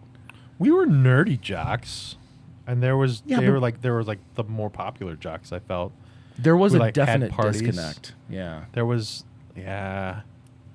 very cliquey within the football. Even our football team didn't get along. Yeah. Oh God. Fuck no. Of course we didn't. I liked maybe a handful of people. Handful at the most. And here's the rub is I still talk to all the people I liked. I'm good. Well, talk is relative. Yeah, I mean, Frank. It was cool seeing Frank. Frank, that was fucking awesome. That was when really, we sat really down cool. for dinner that night and we started reconnecting. Shit, he was literally the one person I was pissed that I couldn't reconnect with, and then he fucking connected with us out of the goddamn blue. When was the last time You you talked said to him? maybe like half a year ago. He said like "Merry Christmas" or something like that, and I was like, cool.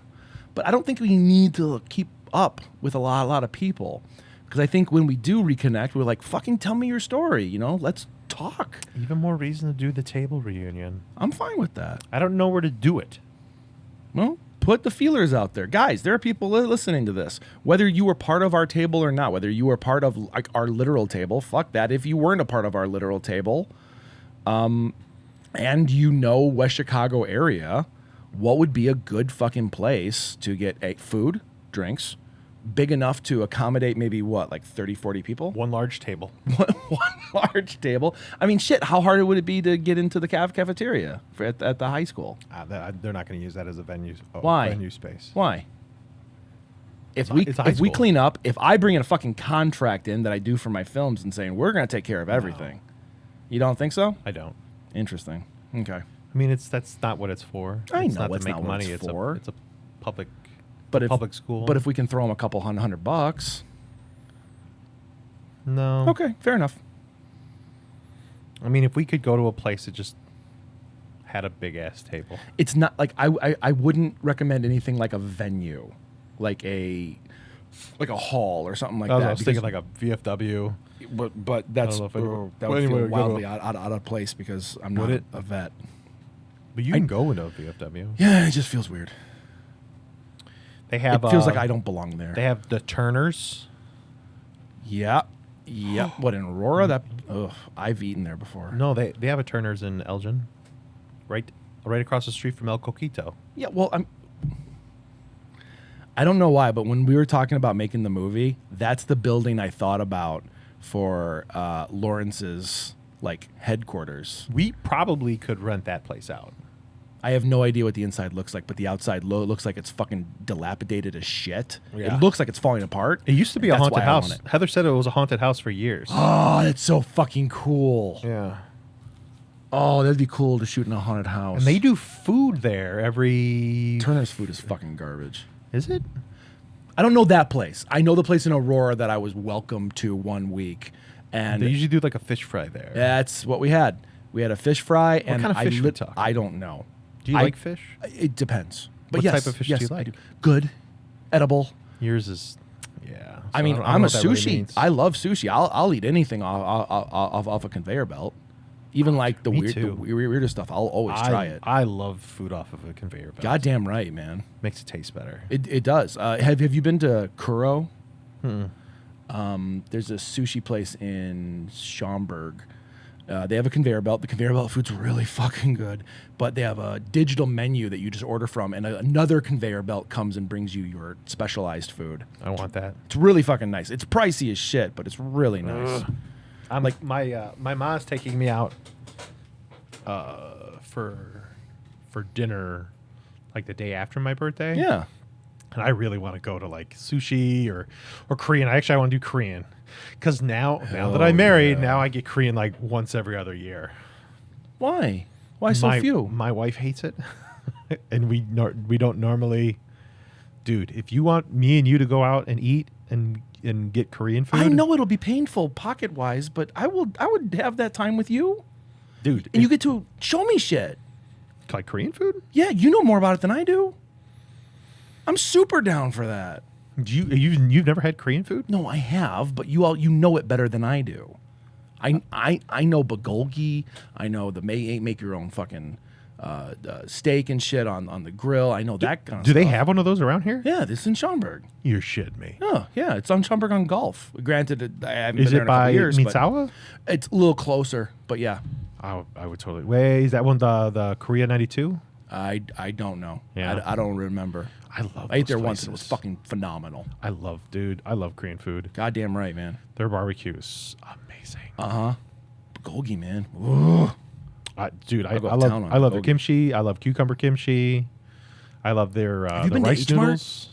I have. Oh! Not recently. It's been a long time. Oh, it's changed so much. John, okay, there's a new one coming in on Golf in Schaumburg. It's going to open real soon. They're gonna have a Mitsawa and an H Mart. Yeah. I mean, that's two different cultures. It's close, but that's like saying America versus Mexico. Dude, when was the last time you and I went to Mitsawa? Was that high school? Mitsuwa. Yeah, whatever. Dude, I don't go there nearly as much as I used to, but I would go there and I would buy, if they sell them, I would buy a One Punch Man, like #1. If they Oh, have it manga? there. Yeah. I guarantee they have it. That's a big number. Is it in English? No, but some of them are. So okay. Mitsuwa's changed a lot, dude. Their grocery section has gotten fucking fire. There's a bakery in the back that's like the best bread you'll ever They've have always in your had a life. bakery. I know, but it's still the best bread you'll ever have in your life. The convenient, the cafe, like the food court, Holy shit. It was like really empty and sad there for a while. Epically not so. If you go there on a weekend, your minimum wait time is like 1 to 2 hours. Serious? It is fucking phenomenal. The ramen place is the best ramen I've ever had in my life. I've eaten ramen a lot of places. I'm not like super impressed with ramen. Have you been to Tatsu over on Randall? No. Dude, Tatsu's the shit. I guess I'm not the biggest fan of ramen or udon. Like, I like in general? It's okay, but like I would way rather have other things. Really? Okay, fair Yeah. enough. But you've had like ramen though, right? Like in a bowl, not ramen at home. I don't know if I don't know if I ever have. Two different things. I don't know if I ever have. That's like that's like saying Jack's Frozen Pizza versus like. Lumalnati's. Okay, I'm not a fan of it, but yes. Shit, then I'd give it a try. Okay, dude, There's let's go to Tatsu, man. There's a place in downtown Elgin now, a new udon place. Oh, I saw that. Because was it Tom Tom or that they're gone now? Yeah, well, rightfully so. Another empty place. Yeah, exactly.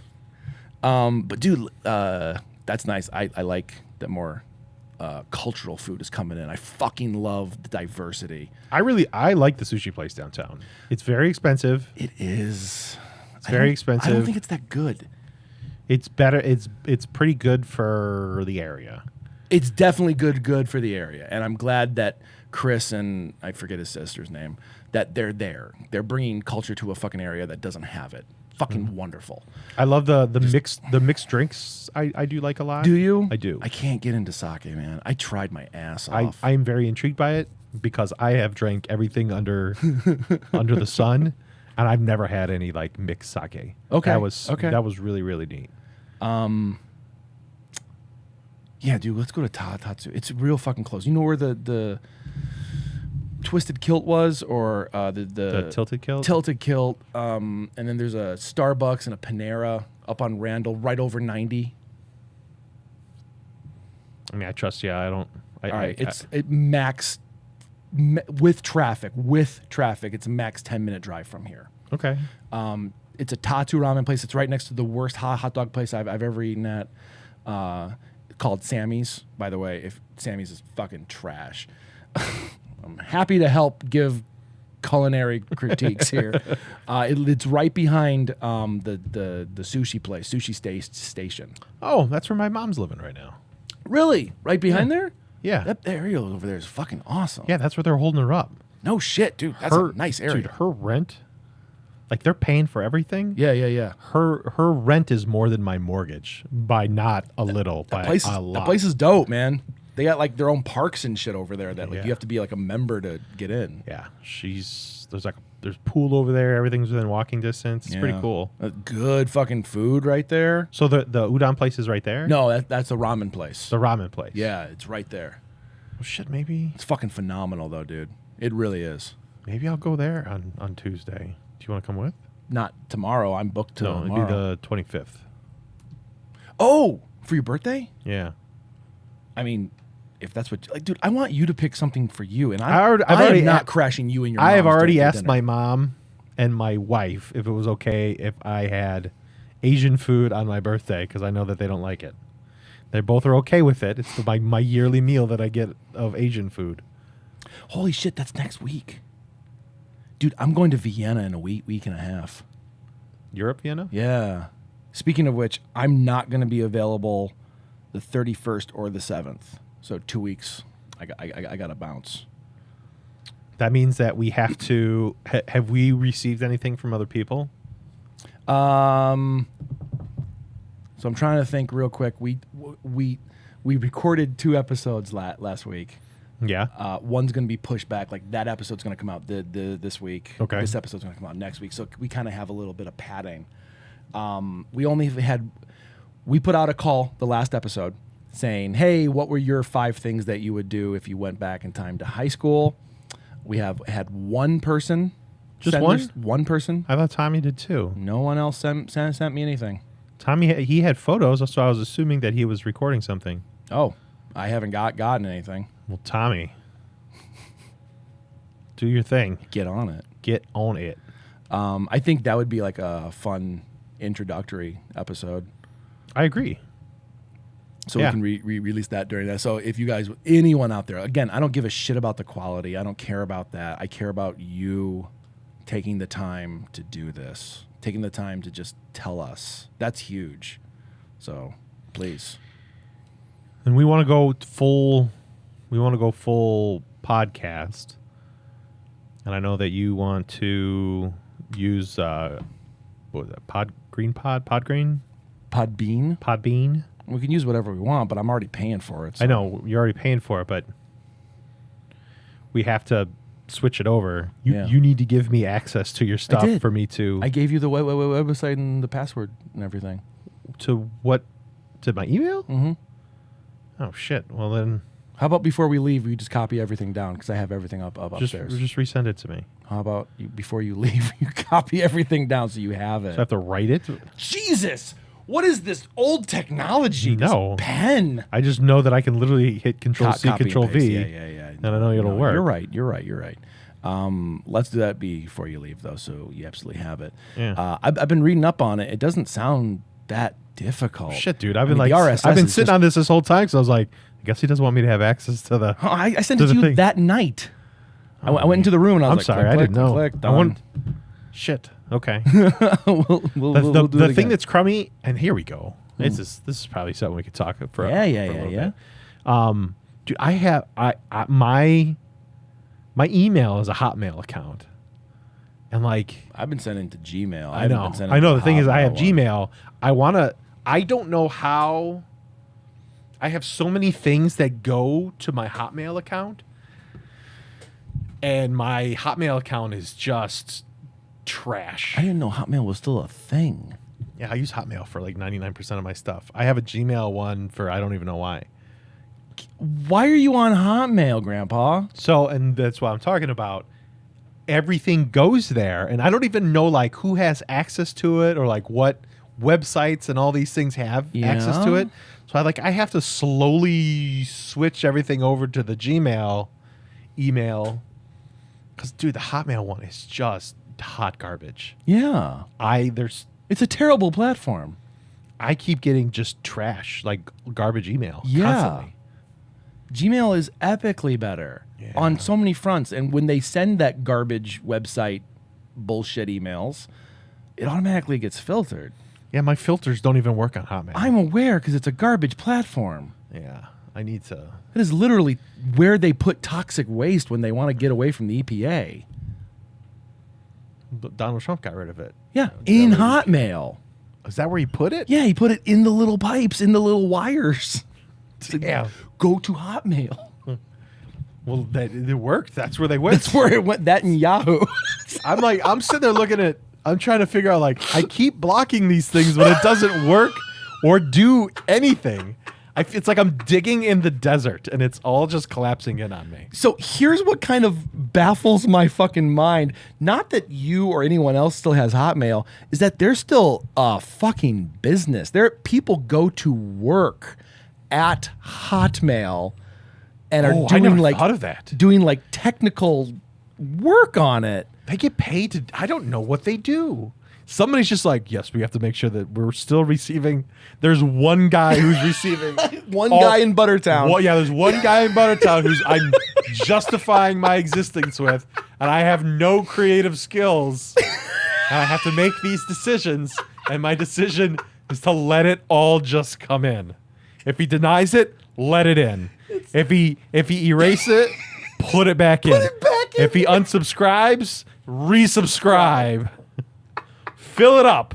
Orange whip, 3 orange whips. This is like email diarrhea right here. It is. Just everything go through. I don't want it anymore. Fucking go to Gmail, man. My God. I remember when Gmail came out and like you had to get someone who knew you to get an email. You couldn't just sign up for it. Someone had to know you and give you a pass. And I remember I only had 3 passes when I got on. So nobody gave them me out. one. Well, I mean, this shit opened up really quick after that. And I don't know, I have maybe like 15, 20 different Gmail accounts.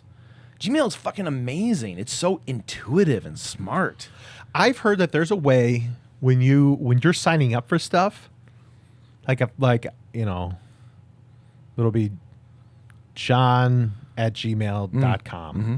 There's like something you could do where you could do John dot, and then you can put in something, and it'll still go to your Gmail account, but you could now know where you put it from. So like say Mapping.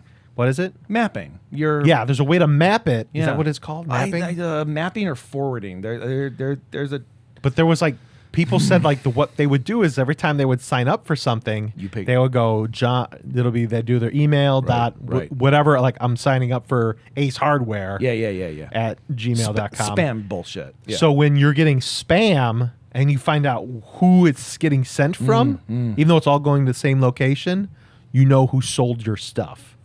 Oh, I didn't know. Okay, that's not what I'm thinking of it, but that's fucking brilliant. That's really brilliant. I like that. Because you can your whatever at Gmail. There's something you can do to that where it still sends it to you.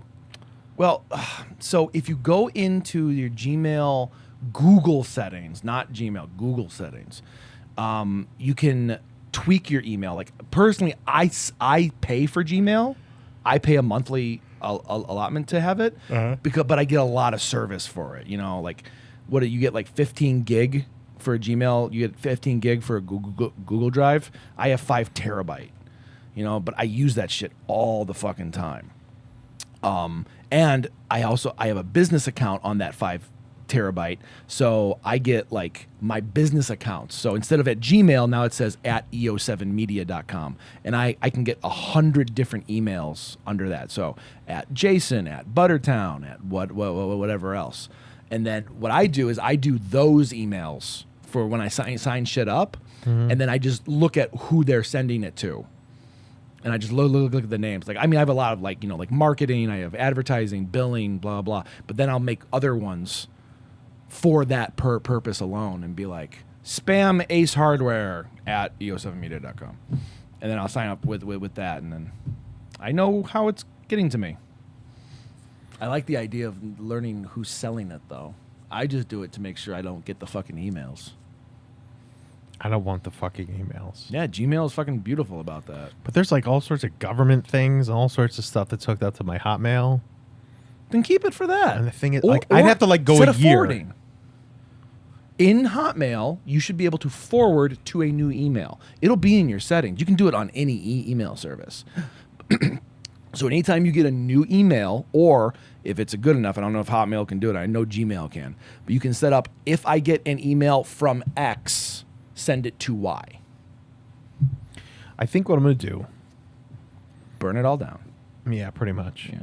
I think what I'm going to do is it's going to take like a year and just,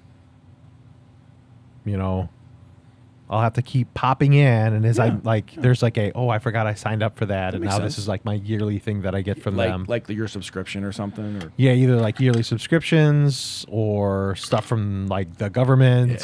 Yeah, the government doesn't like change. Yeah, because like there'll be government things where you won't get an email except for like once a year. Like your fucking license plate renewal. Yes. So those type of things. Yeah. But the problem is I get dumped with so much fucking sewage of garbage. Yep. Because I got to keep that one guy's, make sure he has his job. And he sucks at his job. It's so nice. If his job is to make me miserable, that guy is great at his job. No, he's the employee of the month every month. John. Every fucking month. He's the only guy who's working there, but he takes his own picture. Oh, man. Changes out the plan. I think it'd be funny if like he was blinking in his own employee of the month photo. Like each one's a little bit different. Like one's like one eye open, the next one's the other eye open. One he's sneezing, one he has cramps. He's like, argh. Hey, we got an email. Did we? Yeah. Well, we got a message on YouTube. But by the way, guys, I keep wanting to like make this video to like say like, hey, this is how to help your content creating friends. But if you guys really want to help us out there, when we get the podcast up and going on Apple Podcasts, subscribe on there and review us. That is fucking huge. For the meantime, any social media site that we're on, which I just started up in Instagram for us, by the way, and all I'm doing is saying like, hey, the new episode's up, and then posting the show graphic. Comment on that. comment, like it, and comment. If you're watching on YouTube, watch all the way through. If you watch all the way through, YouTube gets a little like thumbs up for us. And it's like, oh, but that's 2 hours at a time. You don't have to do it at one time. You just have to watch it all the way through. What happens if there's just a couple seconds left? Oh, that's fine. Like it just has to go like past like the halfway mark to really do anything. But if you get all the way to not the end, but if you get like 97% of the way through, YouTube's like they fucking love this. We'll push this on our algorithms. Fucking algorithm. But comments, likes and comments on the YouTube videos, that's fucking important. It doesn't matter how long it is. What matters is you type something, and then we type something back. We have to type something back? Yeah. You should comment. This is a comment. Yeah, fucking A, dude. Just do it. Comment. They don't care what it is. They care about the interaction.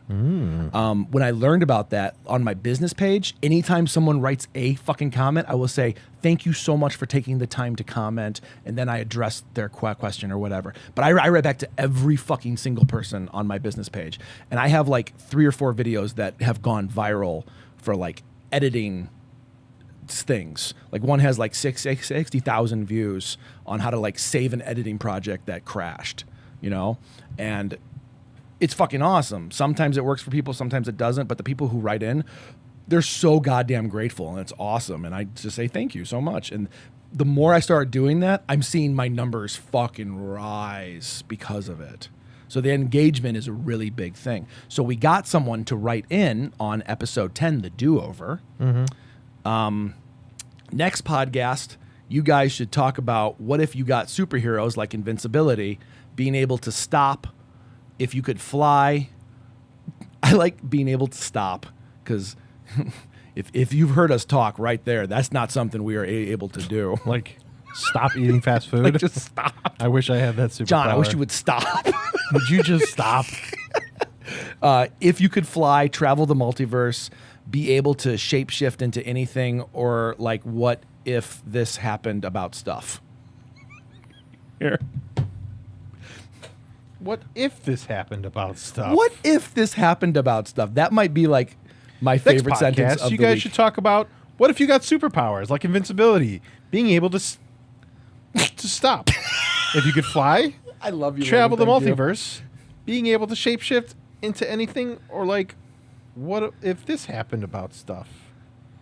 I mostly pick up what that person is putting down. No. I'm scooping what he's pooping. Yeah. But you're a shitty elitist. I am a shitty elitist when it comes to my grammar. God. I want you to know, I'm whoever wrote that, I'm kidding. Fucking whoever A, wrote thank it, you. you did a great job. Yeah, 100%. Jay's a jerk. I'm a jerk, and that's all that was. That was just me being a funny jerk. So superpowers. Yeah, if we had superpowers. superpowers. I didn't mind when we had write-in stuff for the last episode. I Or the last show. I really like addressing comments and addressing emails. I do too. miss that I will. If you guys write in, I will totally talk about it. because that means someone's taking the fucking time. Yes. And literally, I respect the shit out of that. It's not about numbers to me. It's about literally communicating and having a connection with another human being. All right. I want to. So Yes, the superpowers. Let's make it more difficult. Yes. How do we make it more difficult? So if you are, I tell you what. You say what your superpower is, Okay. and then I'm gonna have a stipulation of actually what happens when you use it. I like that. D&D rules. You can be awesome at something, but you have to have a fallback. Yeah. Okay. And then we're gonna figure out how you're gonna save the day. Oh my God, I love this. All right, and then you get to tell me how the day, like what's going on wrong in the day, and I have to kind of find out like how I would save it, Yes. and then we'll vice versa, and then Okay. we'll do another power too because Okay. I can't just pick one, John. Okay.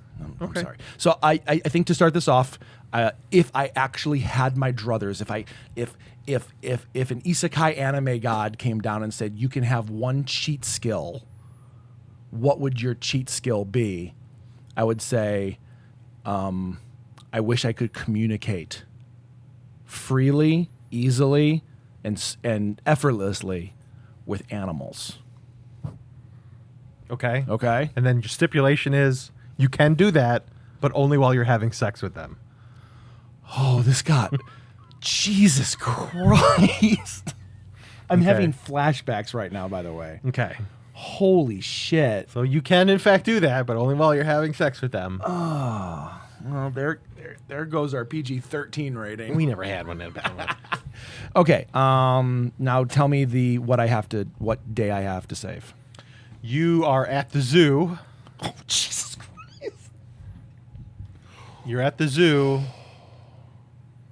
and I hate you. there's an elephant stampede.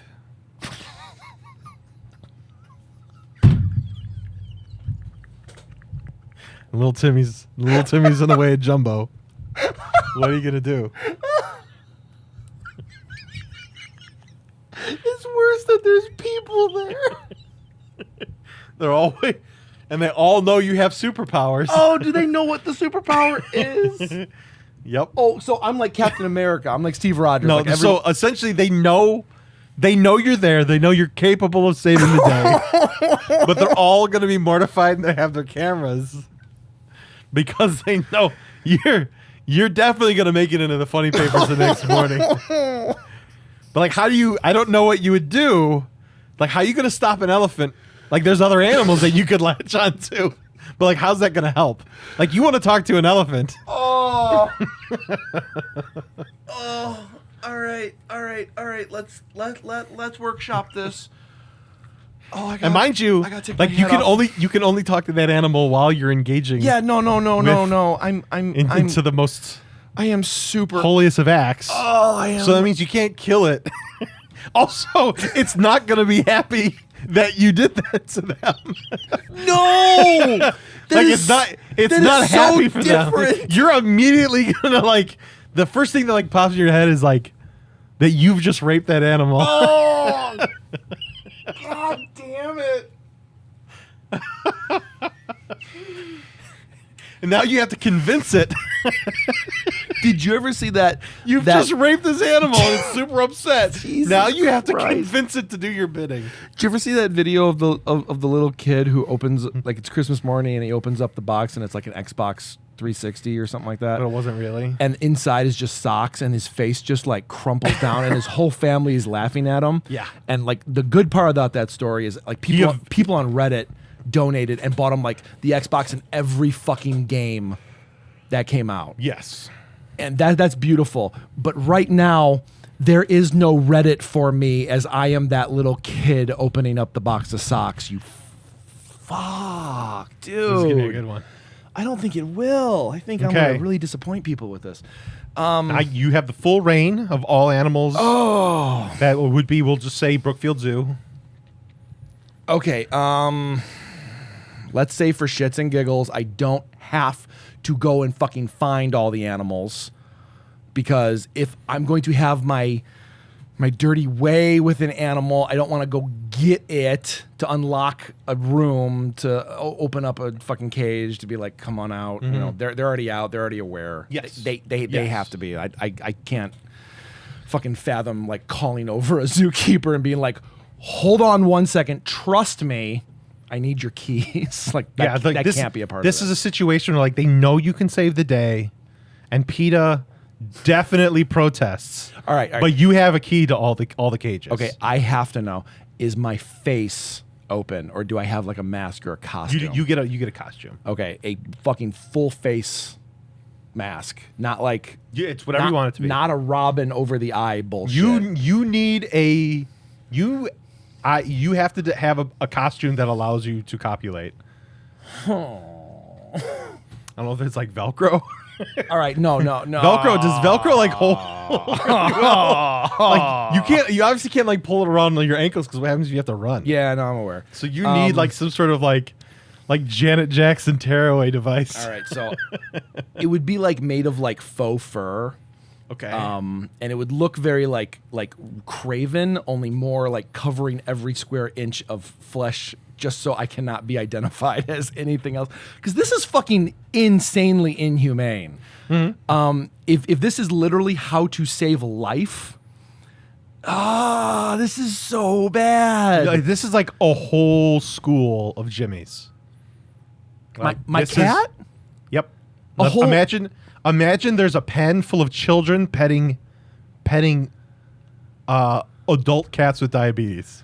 Oh, okay. Well, I mean, I will happily save the cats. Yeah, but there's cats there. Okay, I will save the cats. There's children. Sucks for petting them, but the children are petting the cats. oh, but are the cats enjoying it or are they upset? Oh, dude, they're digging it. They're super happy because these kids Fucking- these kids are blind yeah. I mean, and they're like really good at petting. you're super losing me on the No, kid dude. thing. Like you have no idea they how have to pet. nothing to live for. by the Only way. blind people can pet like these kids can pet. Oh, I see what you're saying. Like the blind give the best hand jobs. Okay, Yes. I understand where you're going with this.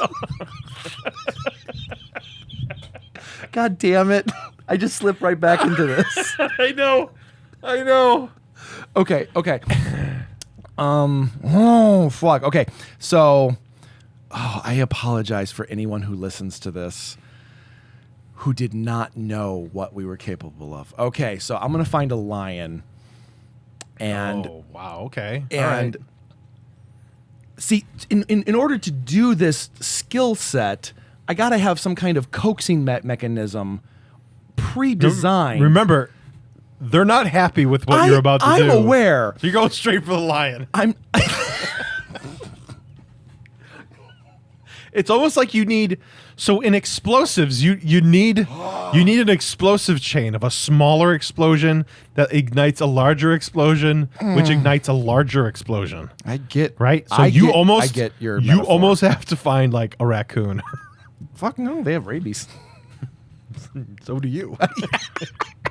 Okay, so if I am already a predestined, let's call me. They're like these are like really slow elephants, so you have a little bit of time. Okay. The elephants are just like they're on a slowly, meander. slowly gonna just kind of walk because they're also blind elephants. This is this is the news report with the most uses of the word lumbering. Oh fuck. Okay. Okay. In order for this to be, this is such a huge deterrent, and first of all, the worst part about this whole thing is when it's your turn, I am not going to live up to this at all. So I apologize greatly in advance for that. So, fuck, this is messing up my head. Okay. So in order for me to have already been a quote unquote superhero, that people know me, that I have a costume, and they're like, PETA is there to, say, don't do that. We know what you do. It's not cool.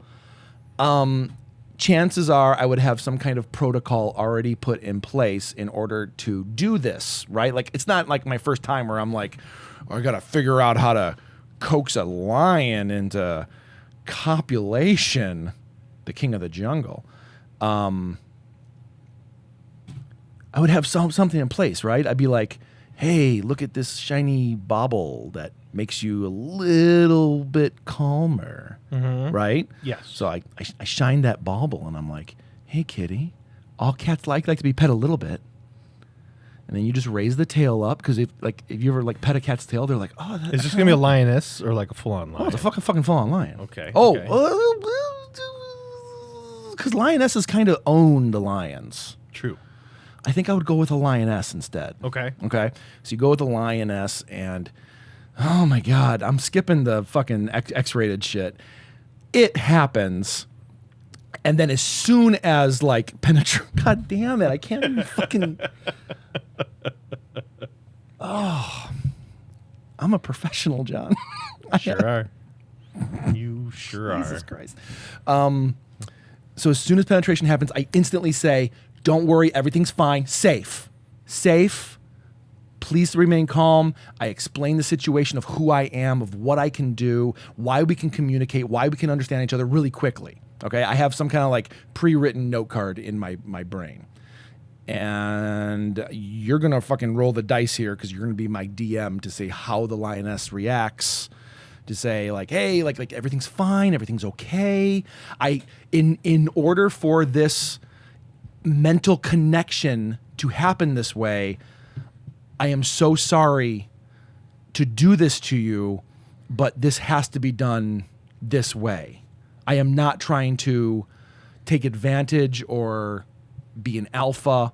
This is just for communication purposes. Oh, you're gonna make me? Did you just fart? No. Okay. You're gonna roll. Is it bad that it went away? The dice vanished. No, it's gonna be D20. Yeah.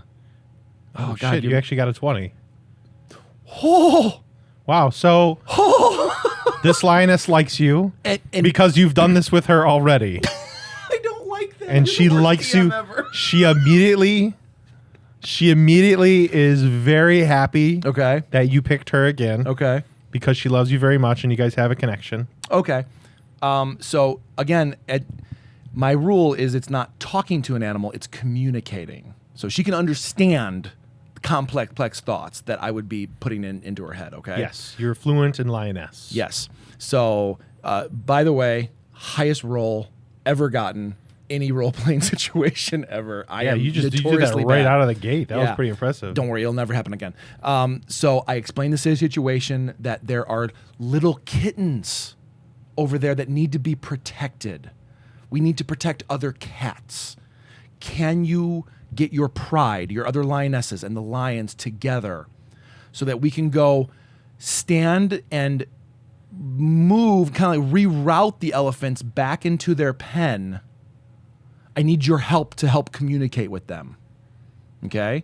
I know because you own that lion in there. You are the true matriarch.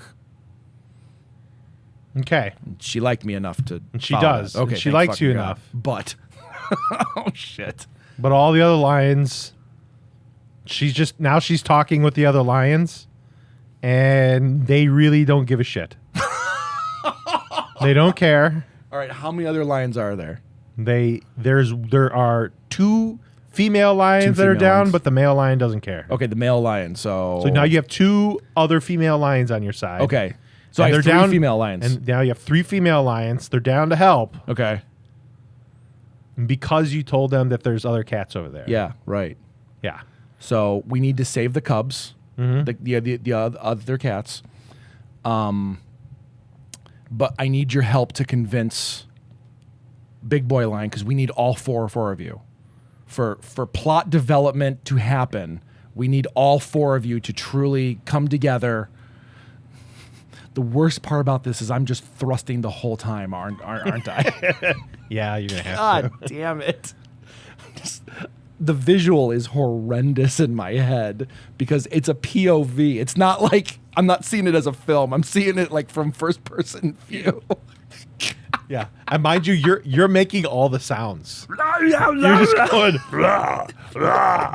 Okay, I like how your stipulations got worse and worse and worse. Okay, so I'm communicating. Yeah, I'm communicating. So I asked them to like help me try to convince the male lion, like go up to it and like get his attention so he doesn't know what's coming. Okay. Go ahead. Roll again. It's the blue button at the bottom. Okay, it's the blue button at the bottom. And I sneak up on the lion. We got a 10. Okay. That's not too bad. All right, well, you have the lion's attention now. Okay, I have the lion's attention. You have the lion's attention. Okay. But mostly, now it's very upset with you because you're on top of his bottom bitch. Oh, so we haven't even gotten over to the lions. You now, because he was just sleeping before. She was trying to get a hold of him. He didn't care. He was just sleeping. You now officially have his full attention. Okay. And he sees you, and he's not happy with you. Okay, that was as a player character to a DM. That was an excellent synopsis for a 10. It's neither good nor horrible, you know. So well done there. Okay, please go make sure that he doesn't hurt me because we need to save these kittens. Get the other ladies together to... God damn it, I hate that I'm doing this while I'm talking. I mean, you don't have to, but you are for some reason. Okay. Please help me, like hold him down. As soon as I can start talking to him and communicating with him in the way that I have to, I think he will understand and we can save the day. We have to be heroes. Just for one day. Just for one day. Go ahead and roll. Okay, is this... Okay. Oh, wow, an 18. Well, Amber gods are with me tonight. the lion is very impressed with what you've done with yourself. Okay. He's decided to go along with it. Okay. Begrudgingly. Yeah, well, rightfully so. But he is down. Okay. He may have words with you afterwards. Understood. But he is raring and ready. So you have 3 lionesses and a full-blown lion ready to go. Let's do it. Okay. But there may be consequences later. Well, I mean, that's the way of the jungle, and the king of the jungle always has his way. I understand that, and I respect that. Thank you for being a part of this mission to save other cats. Now you're saying all this. You can only talk to the lioness. Right now, he has no idea what you're saying. Well, I gotta switch. Okay. So Wait. thank you. You've done it to the lion? Well, that's what I thought the role was for. No. Oh. She's convinced. Oh, she's convinced him. Because you can only talk to her. Oh, because I'm She is your conduit. Okay. Oh, Jesus. With the Christ. Lion She's Kingdom right now. My PVC pipe. Yep.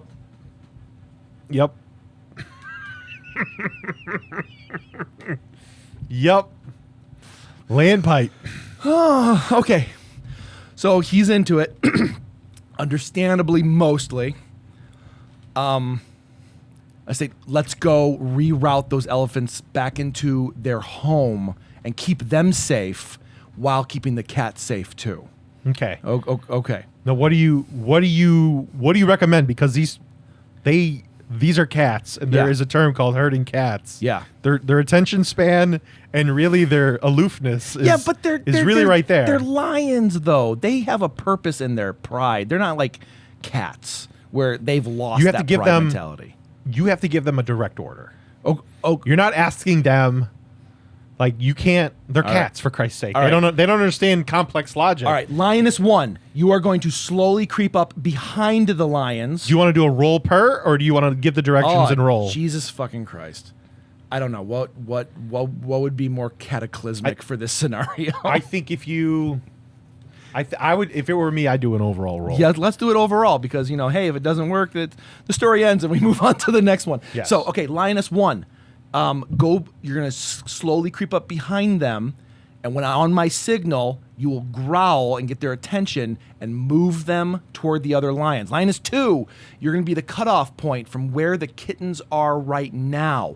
You're going to make sure that they don't go in that direction, and you're going to point them into the next direction, which is back toward their home. Okay, Lioness 3, you are going to be at that crossroads, obviously, where that Y splits in the road, where that one side is the elephant pen and the other side is where they're serving terrible hot dogs and ices. Lion, my boy, my main man, you are going to be at the gate to guide them and make sure they know their place as jungle citizens and get them back in their pen, and you're going to close the gate behind them because you're going to get up on your hinders and push it forward with your paws, and then we are all going to go back to your home where we are going to feed you the best dinner you have ever had in your life. Okay. Okay. Go ahead and roll. Jesus Christ. Okay. Okay, we have a 2. All right. Please. None of that happens. I will give you one of the lionesses has run out towards the elephants.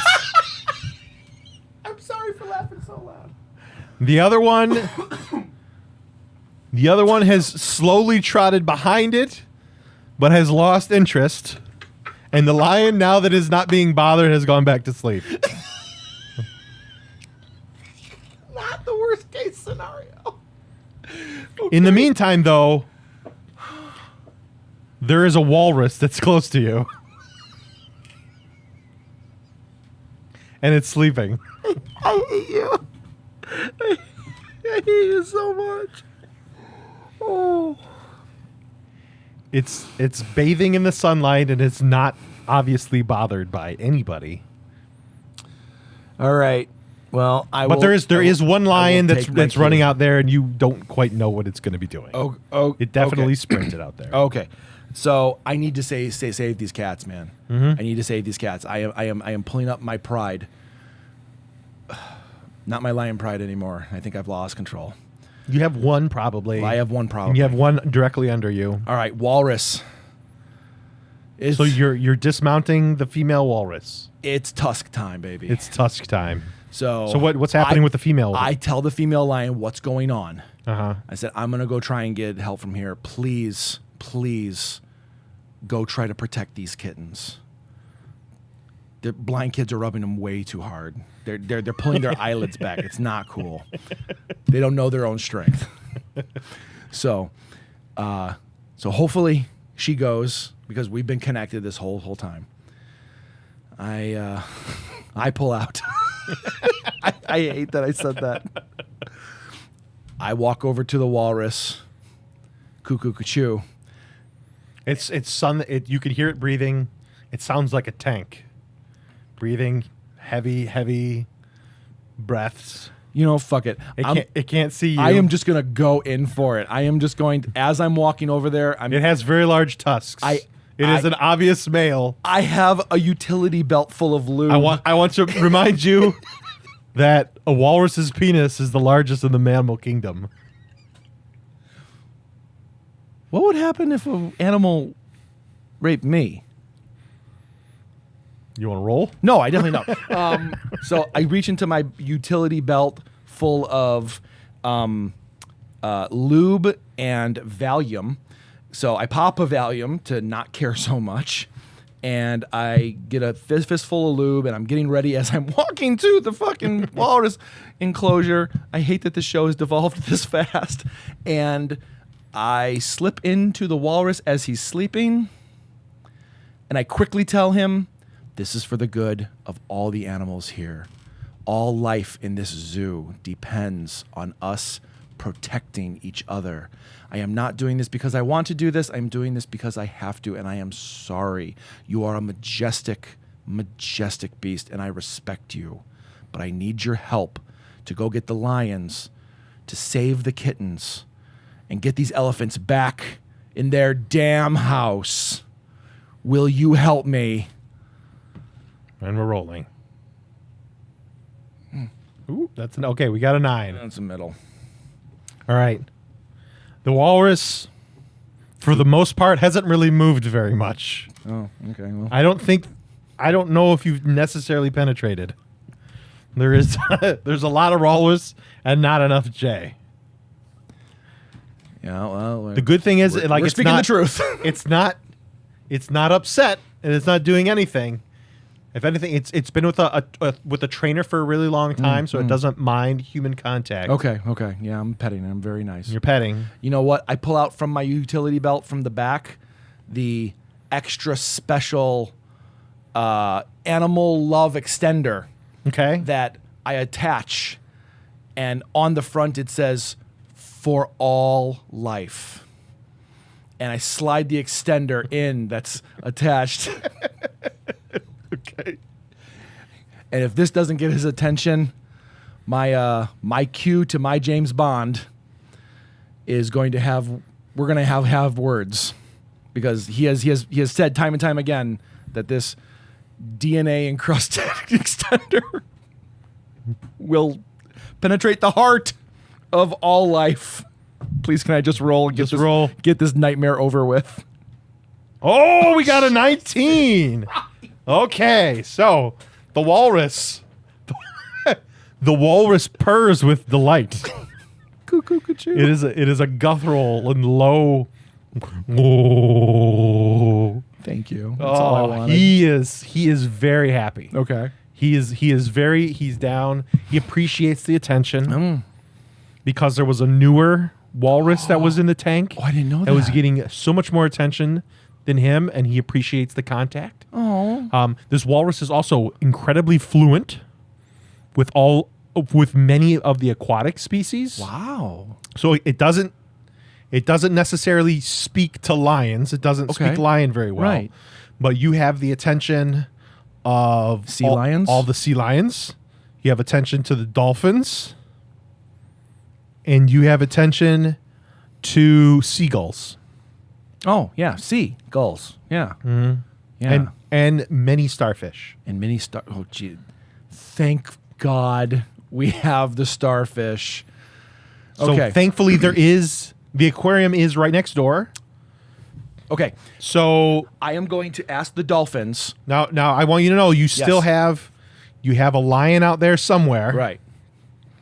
You have another lion who's also going to help protect. But now you're not talking with them. Now you don't know what's happening over there. You just know that you've sent them towards a bunch of children. Far less. I sent them towards children.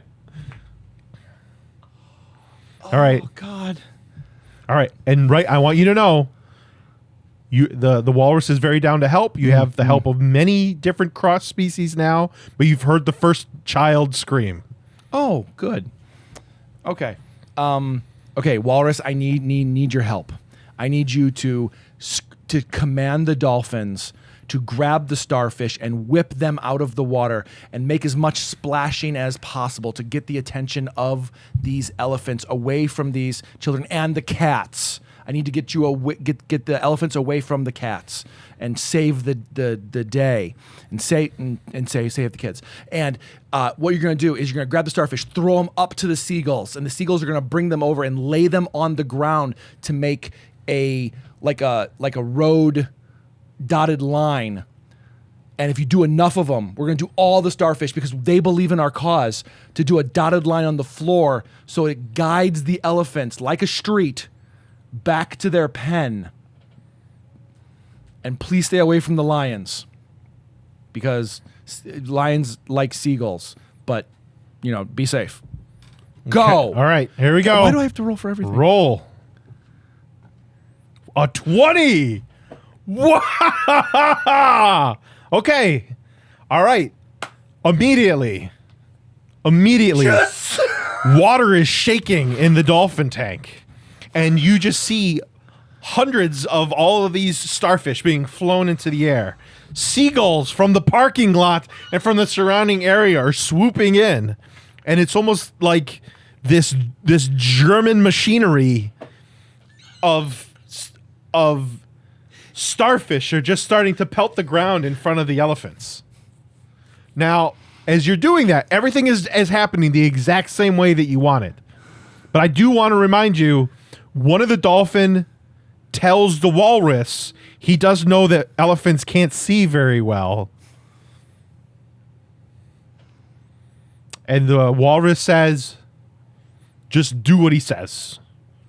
Yeah. So now you have this a 10-foot wide massive thing of starfish in front of these elephants. They're not moving very fast, but they're about to approach it now.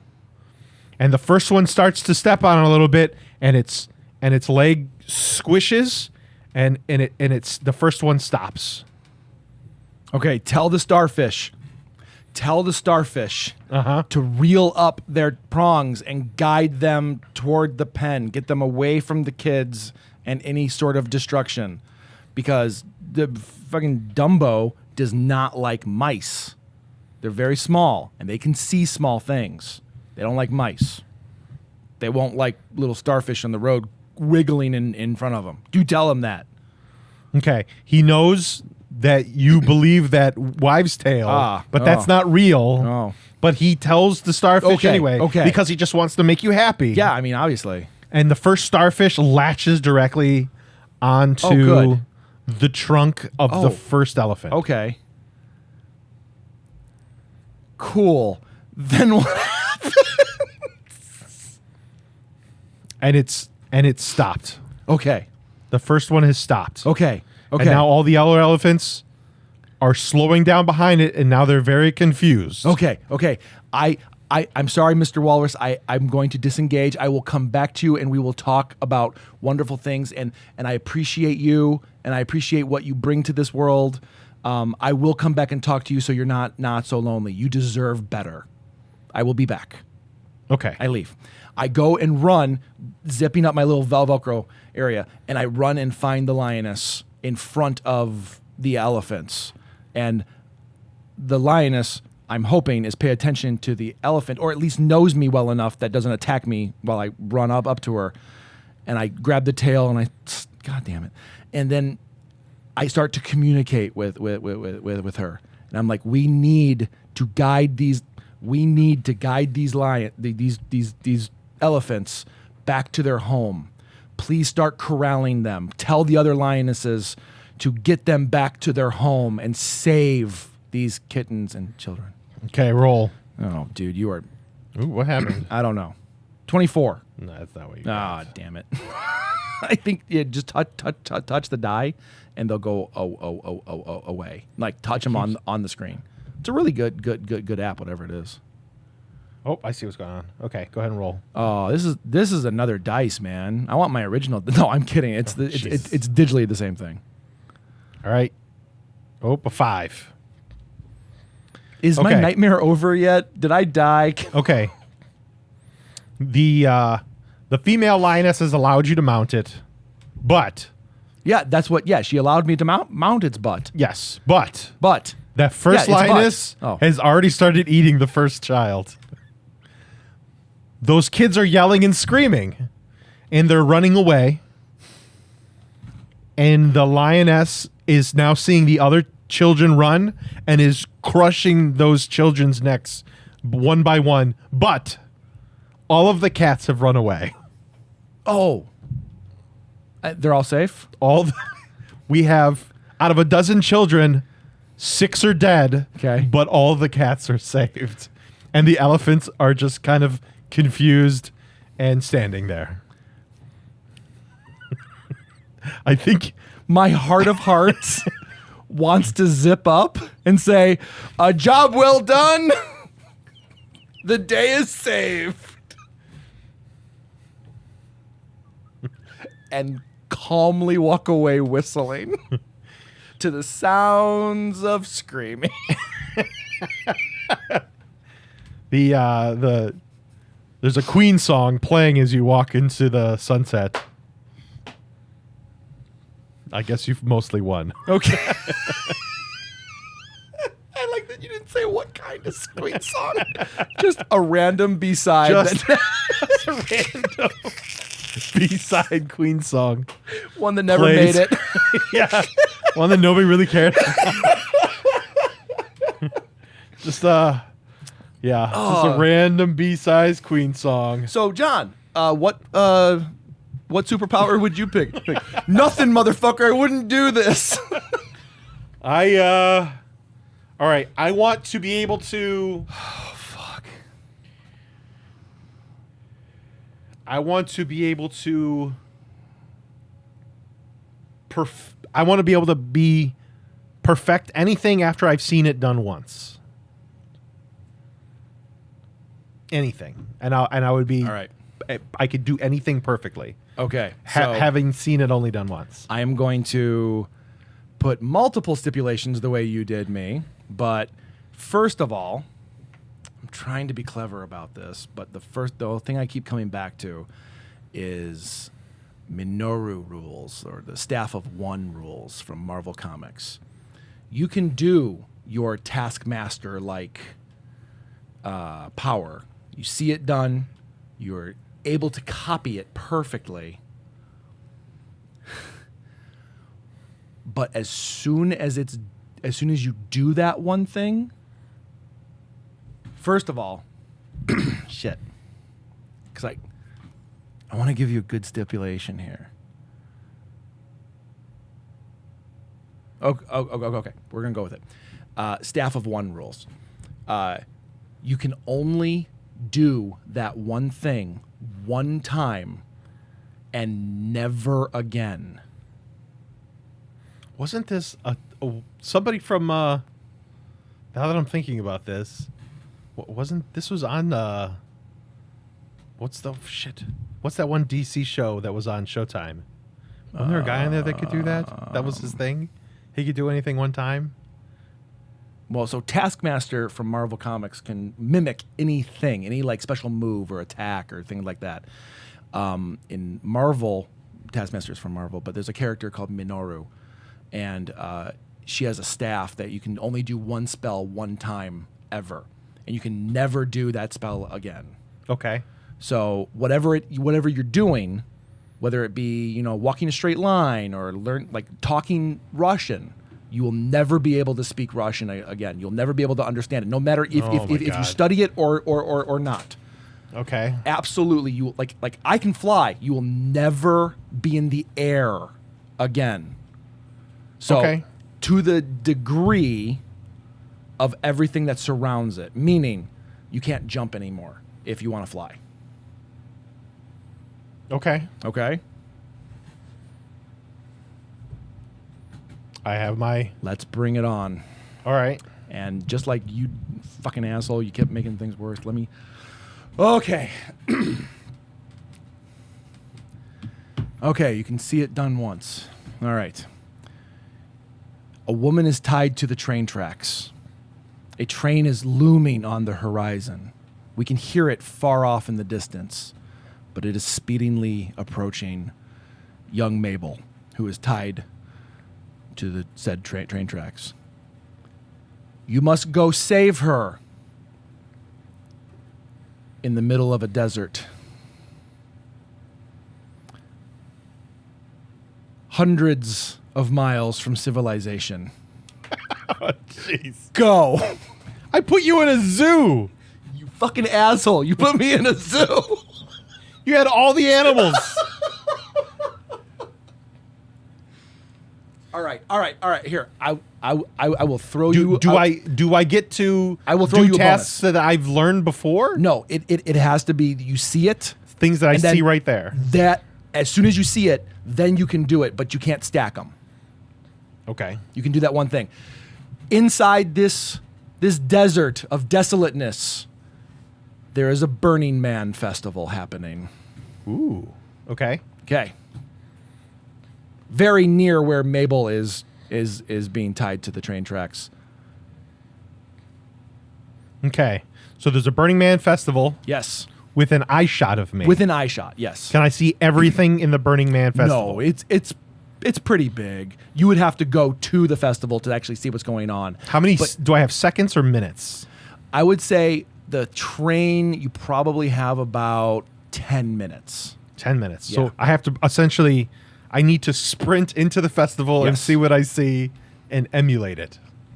And before you can do something else, you have to do that one thing, get it out of your system, and then go do another one. Okay. And I have to, and essentially... I'm not making you rape animals, by the way. All I have to do, I have to stop the train or I have to get her off the tracks? Is she tied to tracks? She's tied to the tracks. But you're not there yet. You just know she's tied to the tracks. I know that she's tied to the tracks. Okay. Now, if I... All right. How close am I to the festival? Right now, let's go ahead and paste this out. So here's the festival, okay? Okay. Let's put your phone over here because you're going to be touching it quite a bit. And then you are in a triangle-like scenario, maybe 200 yards to the festival, 200 yards to Mabel, where you're at right now. And then it's 200 yards between Mabel and the festival. What is that? That's an isosceles triangle? Whatever equal amount of data or an is. equilateral triangle? Okay. So do you go see Mabel first or do you go to the festival first?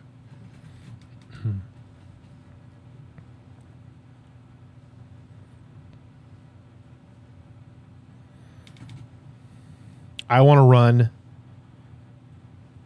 right in the middle. Okay, so you're 100 yards away from each.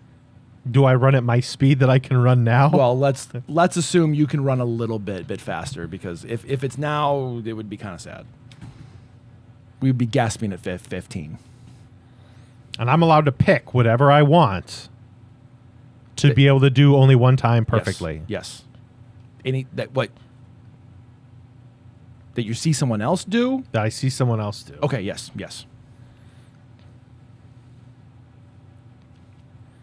Now, if I want to ride a bike, I already know how to ride a bike. Do you? Have you ever seen someone ride a bike? Have you ever seen someone ride a bike? Yes. Okay, then did you do it? Okay, guaranteed. You had to do it right after. All right. And you can never do it again. I am running into the middle of the crowd. Okay, running into the middle of the crowd. All right. Yeah, you keep that. What do I see? Burning Man Festival. People are high off their ass, dancing around a giant fire. They are losing their minds, having a great time. Trance music is playing. I've never been to Burning Man. I don't know what kind of music it is. But people are just enjoying themselves in the hot day sun. Okay. Do I see, because this is hipsters and Yes, Burning yes. Man, I feel that there's probably a guy on a unicycle. Okay, I would say it takes you about 30 seconds to kind of like meander through people to get that kind of view. But yeah, there is a guy juggling on a unicycle and singing at the same time. Whoa! Okay. Am I close enough to knock him off that unicycle? It would take about okay. We are down to 9 minutes and 30 seconds left. Okay. Okay. Actually, I'm gonna keep track of this. Okay, 9:30. Okay. You can get to him. Is he quickly moving on the unicycle? No, he's just like rocking back and forth. Ah, fuck. He's just like. Is there anybody in any sort of weird contraptions that move quickly? There is a person in a wheelchair who is spinning on one wheel, Okay. really kind of enjoying it. There is a person in an office chair who's pushing themselves toward a medic's tent. There's a dune buggy on the opposite side of the festival Okay. with a security guard inside. Which one do you want to go to? I'll stick with the unicycle. Okay, unicycle will take you 15 seconds to get to. Okay. Okay, so we're at 9:15. Okay, what do you do? I'm gonna elbow him in the face, and I'm gonna start unicycling as fast as I can towards Mabel. Okay, roll your die. Rolling. Yep, this is for see if you can. Okay, We got a 1. you got a 1. Shit. You elbow as hard as you can as he's rocking back and forth, and you miss the hit as he's rocking back. You elbow forward and throw yourself so off balance that you hit your head on the ground and start bleeding. Okay. And everyone starts laughing at you. And the unicycle guy rides away. Next, you are at 9 minutes. Okay. What else do I see? Okay, lots of people dancing around, lots of people taking drugs. You have people sleeping on the ground. You could try and mimic that if you want to. There is that person wheeling over to the medical tent is rummaging through something in the medical tent. No one's stealing from them. You got some security guards walking around the premises. There's one dune buggy again on the opposite side behind the fire. But mostly people are just dancing and having a good time. You've never been to one of these festivals. No. That's why it makes this really hard. You're like, people are just standing. Okay. Because they have like all of these events and everybody's doing very weird specific that's things. super true. And making very weird super true. Okay. walking machines and bicycle machines. And there's all sorts of like True. weird contraptions on how to move about. Okay. Which is like, but when my corner, people are walking a little bit and sleeping. All right. Fair enough, you fucking hypocritical bastard. I'm just saying.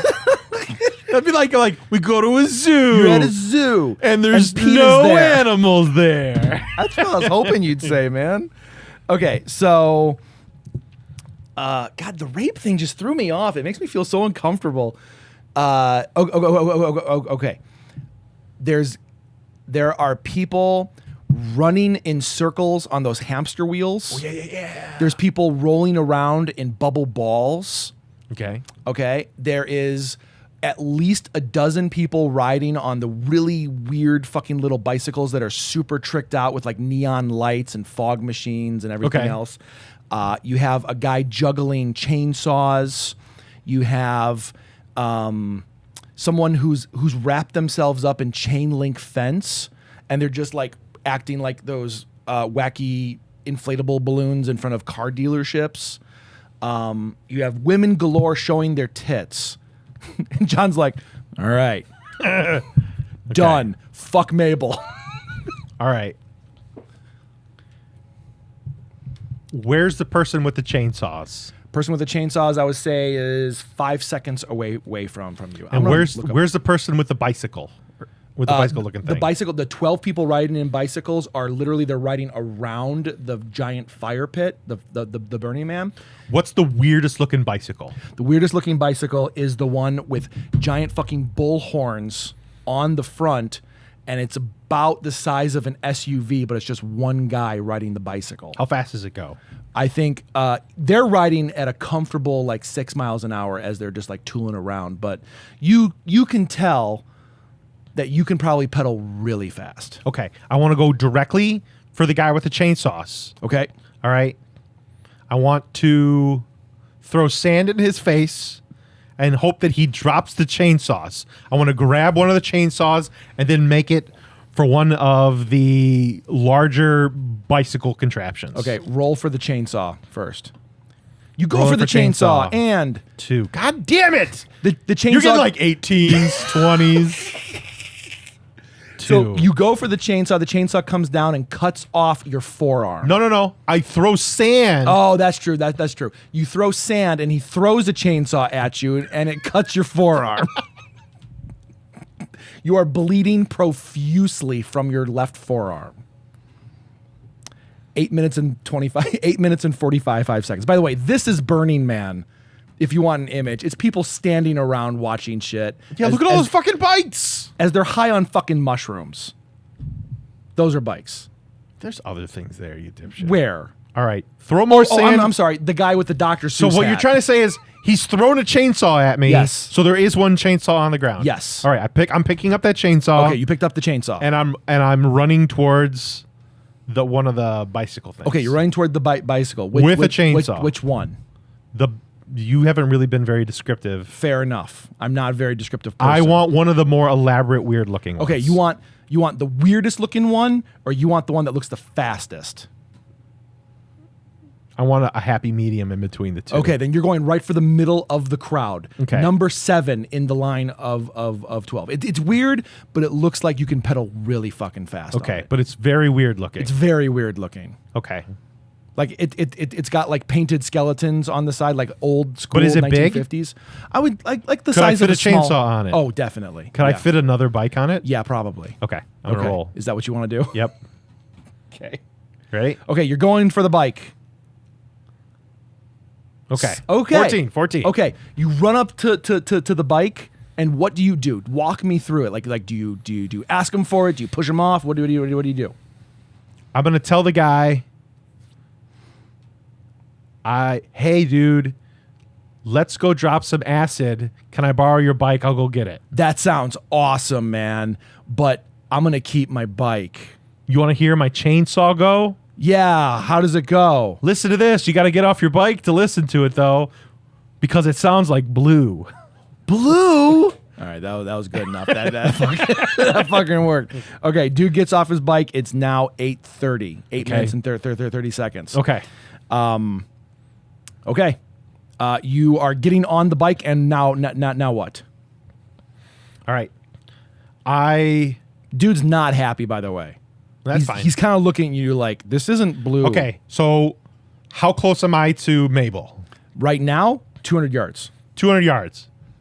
Is there another bike on the way? No, there is nothing on the way. It is fucking empty. Am I next to other bikes? Yes, you are right now. Okay. Do any of them look dramatically different from this bike that would fit on my bike? Yes, I would say they are smaller and less elaborate. Okay. I want to ride my bike towards one of those ones. Okay. And I want to run into I want to push a guy off. I want to grab his bike and put it on my bike and head towards Mabel. Okay, that will take 20 seconds. Okay. Okay, roll. And we got fucking 3, dude. Oh man. Okay, you ride toward the other bike. The other bike obviously sees you coming because your bike is pretty fucking elaborate. Damn it! And he swerves out of the way comfortably, giving you a wide berth and waving at you as you ride by. Okay. 8:10. Okay. And now I've passed up the bikes. You have passed up the bikes. All right. I'm gonna keep heading towards Mabel. Okay, we're going towards Mabel. We are at 10 seconds to leave Burning Man grounds. You are past the grounds, riding towards Mabel. With a chainsaw. With a chainsaw. What do I see on the way? You see a train way off in the distance. It's kind of blurry. Otherwise, there's big rocks in the way. There's some cacti, kind of like old crusty-ass plants that you would see in a cartoon type of setting for a desert. Okay. How fast is this train going? The train going probably about 8 minutes worth of time to get to where Mabel's at. So it's going pretty slow then. Well, it's pretty far away. Okay. So it is moving quickly. If it hits her, she is pudding. Okay. Help, But now there's absolutely nothing else. Yeah, there's a lot of foliage, like dead foliage and rocks. Can I see how she's being tied down yet? Not yet. No, you're way too far away. Okay. Let's head toward her. Okay, you want to head toward her? I would say go in the middle. Let's give you, being generous, let's say that's 20 seconds because you're riding fucking fast. Yes. You are hauling ass. So it is now 7:40. Keep me on my math in case I'm wrong. I'm not keeping track of Okay, anything fair right enough. now. Okay, you're halfway there. You start to see some animals. You start to see some jackrabbits and shit playing in the desert and some horny toads. Okay. And then all of a sudden, you see this old prospector panning for gold. Okay. Okay. How close am I to Mabel? 100 yards. You were 1 football field away. But I'm hauling ass. You can see her red dress. She's got a red dress. Red dress on. So it doesn't stain.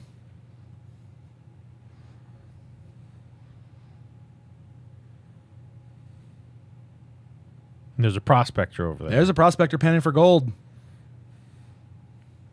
in the desert. All right. I'm going to pedal past him. Pedal past him. And I'm going to say, just do this with my arm. Come on over here. But I'm going to do it with my arm. I got to call him over. All right. He's in the middle of panning for gold. Like he's a lot of shit going on in the middle of the desert. Let's roll for it. No, if I talk, I never get to talk ever again. No. Oh, so I can talk I would to say him. like human thing. So if I pedal past him, Yeah. how much can I get like sentence wise out as I'm passing him? As you're passing him, Yeah. I would say a maximum of 12 words max. He's kind of old. He's not going to pick up what you're saying. Okay. What you got? What are you going to say? Okay, I'm going to say. Now you're trying to get his attention. I gotta get. I'm yelling. Trying to wave at him to Yep. follow along with you, Yep. and you're going to say something. Yep. I'm gonna go past. You want to do it all in one roll? I'm doing it all in one roll. Okay. I'm gonna go past. I'm gonna say, "Hey, old man, I need your help." Okay, at 7.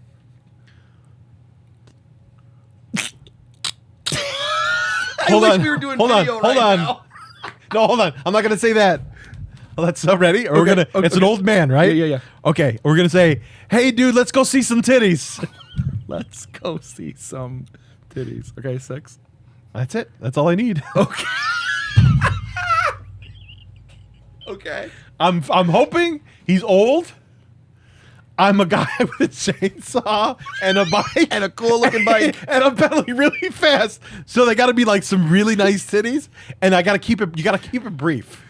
If you just keep it brief, Yeah. he's gonna be like, "All right, I probably want to see this." All right, this transaction will take 10 seconds. Okay, Okay, hit it. we're rolling. Rolling. 5. He does not fucking hear you. He looks up and he's like, and looks right back down.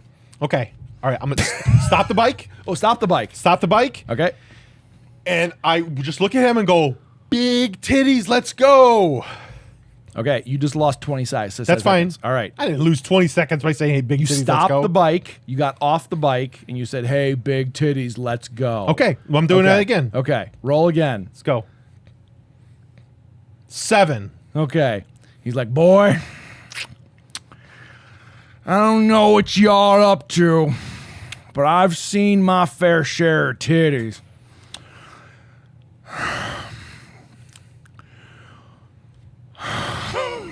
So he keeps chewing? Well, it's old people. You know, they do that mouth chewing thing.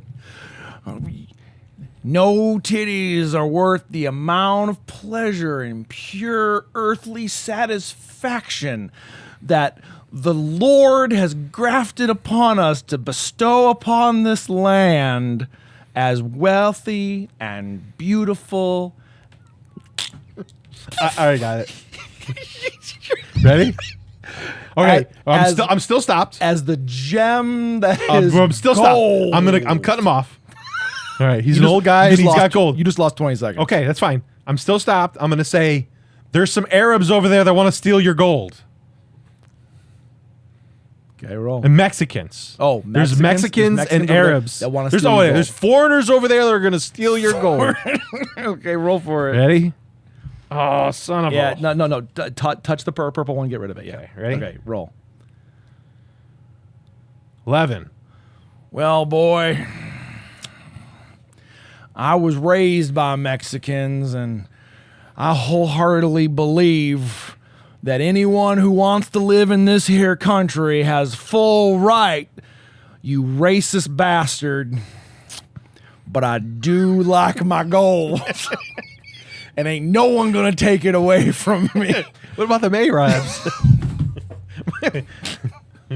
But I hate being Arab. I think it's time to mosey on. There ain't no river here anyway. I don't really know what I'm doing. So I've recruited a moron. You lost 30 seconds. 6 minutes and 20 seconds left. All right, is he following me? He is following you, but he's got to get his shit together. He's got his shit together. Okay. Okay, he's going to follow me. Are you going to help him get his shit together? Nope. Okay, you just lost another 20 seconds. Okay. No, I'm not helping him. Yeah, exactly. How did I lose know. 20 seconds if I'm not helping him? Because you're not helping him. He's got to do it himself. Yeah, he's got to go. Okay, you have six minutes left. Okay, I'm pedaling towards Mabel. Okay, pedaling towards Mabel.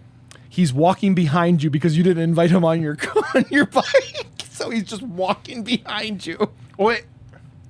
You didn't say to get on the bike. All right, tell him to get on the goddamn bike. So you want to go back to him?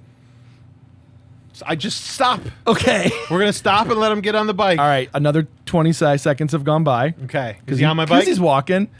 He kind of puts his butt on the back, gets on there, and puts his knapsack in a good location. You lost another five seconds. What does he have on him? Oh, he's got a pickaxe. He's got that little a shaky pan for pan. gold? Uh-huh. Yeah. Okay. All right, now And let's no gold. Let's start pedaling. Let's start pedaling. All right, pedaling. You are still at 100 yards. Go.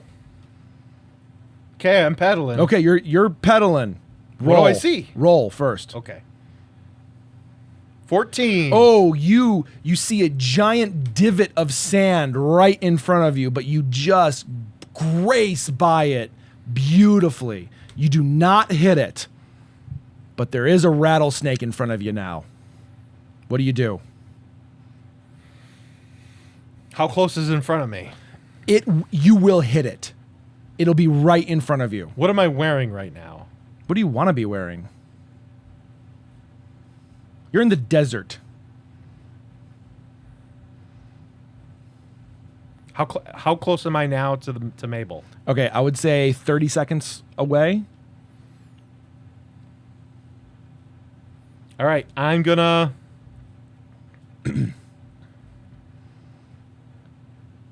Say it first. Don't roll yet. Say it first. Is it reared up and ready to strike? Oh, it knows you're coming. All right, I'm gonna use my superpower. I'm gonna drop the bike, and I'm gonna strike it first. Oh my God! So I'm losing the bike, You're losing the bike. and I'm striking the snake first. Okay, you're 30 seconds away from Mabel on the bike. Okay. All right. You're striking first because you're doing a fucking movie joke here. No, I'm really not. Because if it bites me, Oh, Then I'm dead. I thought you were doing Cobra Kai. no. Oh, okay. Strike fire, strike hard. Yeah.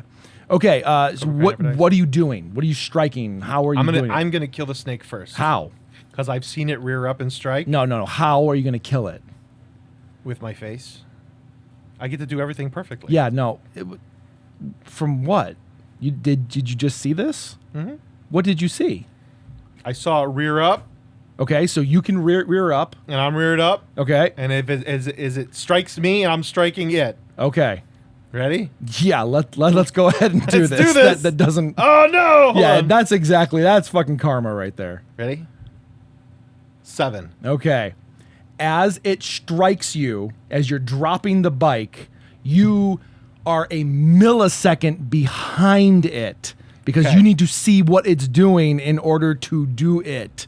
As it bites your face, you headbutt it so hard that it pushes the venom into your face. Okay. But you kill it at the same time. I headbutt the snake with my face. Okay. Okay. But I'm still alive. But you're and in a lot of pain. I have a chainsaw. you just lost you lost 5 seconds headbutting a snake. And then work out minutes. And your face is starting to swell. Okay. It's a lot of pain. Okay. What's the old guy doing? The old guy fell off the fucking bike. He's an old guy. Okay. Does he know how to pedal? I would say yes, but I would say his speed. I mean, Okay. roll for his agility. Okay. All right. Let's see how well this old guy pedals. Mu- Fuck yeah! Motherfucker is a hidden fucking athlete. Okay. Okay, you are gonna lose. I got an 18. You are gonna lose 15 seconds of him riding the bike up, but as soon as he gets on, his pants like accidentally split in the process of him getting on the bike, and he's got fucking giant, meaty, huge, muscly fucking thighs and calves. Okay. All right, you're at 5 minutes and 10 seconds. All right. All right, he rolls up. He goes, "Let's go see them titties." Good. Okay. Now we're headed our way. How close are we? Are you getting on the bike? Yeah, I'm getting on the bike. Okay, you're getting on the gonna, bike. And I'm like, let's go. Okay. Okay, he's gonna go. We're going to see the titties. I have the chainsaw still. Can I see still? Things are starting to get a little blurry. Okay. Your forehead's swollen. Not too bad yet. But Okay. I will say this: every 30 seconds, you are going to lose something. Okay. Okay. You're at 5 minutes and 10 seconds. It will take him 25 seconds to get to Mabel. You ready? It's gonna take how long? Oh no. I would say for an 18, fuck it, 15 seconds to get to Mabel. Okay. Dude is hauling ass. All right. Okay. He's rolling. He's going. Let's go, boy. Let's go keep my gold and see some titties. That's what gold's for anyway. Yep. By the time he's done talking, because you didn't know he could talk that fast, he is at Mabel. Mabel is screaming her head off. You can see the train kind of in the distance, but it's a coming. Toot, toot. How is she tied down? Yeah. Okay. Her hands are welded into the tracks. And her feet are welded into the tracks. She is crucified, both arms up. Both arms are welded inside the tracks. Like they cut out holes and welded the metal around her wrists and her ankles. What type of tracks do we have? A good old American 1800s iron fucking tracks. Are they wood railroad ties? Yes. Does my chainsaw still work? Yes. Okay, let's head towards the train. Okay, you're heading toward on a bike? Yep, he's taking us. Okay. We're going to the train. Okay, is that what you tell him? We're going. Number guy like, hey buddy, But the titties are right here. there's more titties on the Let's train. go. All right, we're headed. Okay, what are you wanting to do? We're gonna. I love that you saw her and were like, peace. I have nothing to remove that. Yeah. Except I have a chainsaw that can destroy railroad ties. Yeah. You do. Okay. So I want to go towards the train. Okay, going toward the train. How far until... How much distance is in between the train and me? 4 minutes and 50 seconds. Okay, I want... You just lost the ability to hear in your left ear. Okay. Okay. I want him to pedal half the distance. So 2 minutes and 25 seconds. 2 minutes and 25 seconds of a massive sprinter. Okay. He's hauling ass. And I want 2 minutes. 2 minutes? Yeah, we're splitting the difference. Okay. I'll do it. Ready? 2 minutes. Okay, go. Am I rolling? Yep, you got to roll for this because this is damn this is him like. You can roll like yourself. Just do it the way you see it. That's fine. Just do it. 15. All right, dude is hauling ass. He hasn't hauled this much ass in so long, but it's also showing because at the end, when he gets halfway to the train, he is fucking pooped. So he's done now. He is fucking done. All right. Well, I'm going to get out. I'm going to start up the chainsaw, and I'm going to start cutting up the railroad ties. Okay. That was 2 minutes, right? So Yep. 4 That was things. 4 minutes. Now it's 2 minutes. You lost your other hearing in your ear and your sight in your left eye, and you can't feel anything in your forearm, not only because of the venom, but because also it was chainsawed up and you are bleeding profusely. Good. And I can't feel anything anymore. That's a good thing. Good. Good. Body's gone into shock. This is a good place to be. All right, you are at 2 minutes and 15 seconds, and you are literally falling apart. Yep. Let's start cutting up them Let's tracks. start cutting up them tracks. Okay, how do you want to do it? We're going to go tie by tie, and we're going to just start cutting them up. And what I want to do is I want to weaken the track so it derails. And now that I'm far enough away that if it derails, it won't hit her. Okay. And How long do you think? Like you're going to be able to chainsaw until you do something else.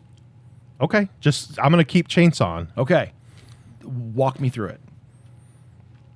I'm going to be literally just cut. It's literally 4 cuts per, and I want to just remove as many as I can. Just like remove the railroad ties. I'm literally what I want to do is I want to weaken the track. Yeah. So it like bends out. So and it bends out. and the wheels. I only need to get a couple ties down. Is that true? I thought you could go like a bunch and it's to be like pretty fucking sturdy. I don't know the physics. I just need like a couple of these things to derail and it's going to go. Okay. So I'm going to say it's a chainsaw. Have you used a chainsaw before? That's not a fast weapon. That's not like a video game weapon. It's going to take you 10 seconds to cut each cut. I need 40 seconds per? Yep.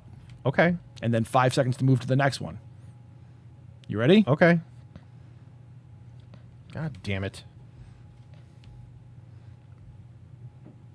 14. Okay. You successfully did one tie. It's 40, 20, 50. What? How much time did I say each? It was 5 seconds each or 10 seconds each? 10 seconds each. That's 40 seconds. It's 40 seconds. So plus 45. It's 45 seconds. You said 5 seconds to the next one. So 130. Okay. You're down to 1 minute and 30 seconds, and you lost your sense of memory. Like distance memory. Like you can't remember your mom's name. That's fine. I should have told you to tell Old Timer to run. Old Timer's panting his ass off okay. on the ground. He's fucking tired. Tell him to run. Okay. Say, Old Timer, go. There ain't no titties here.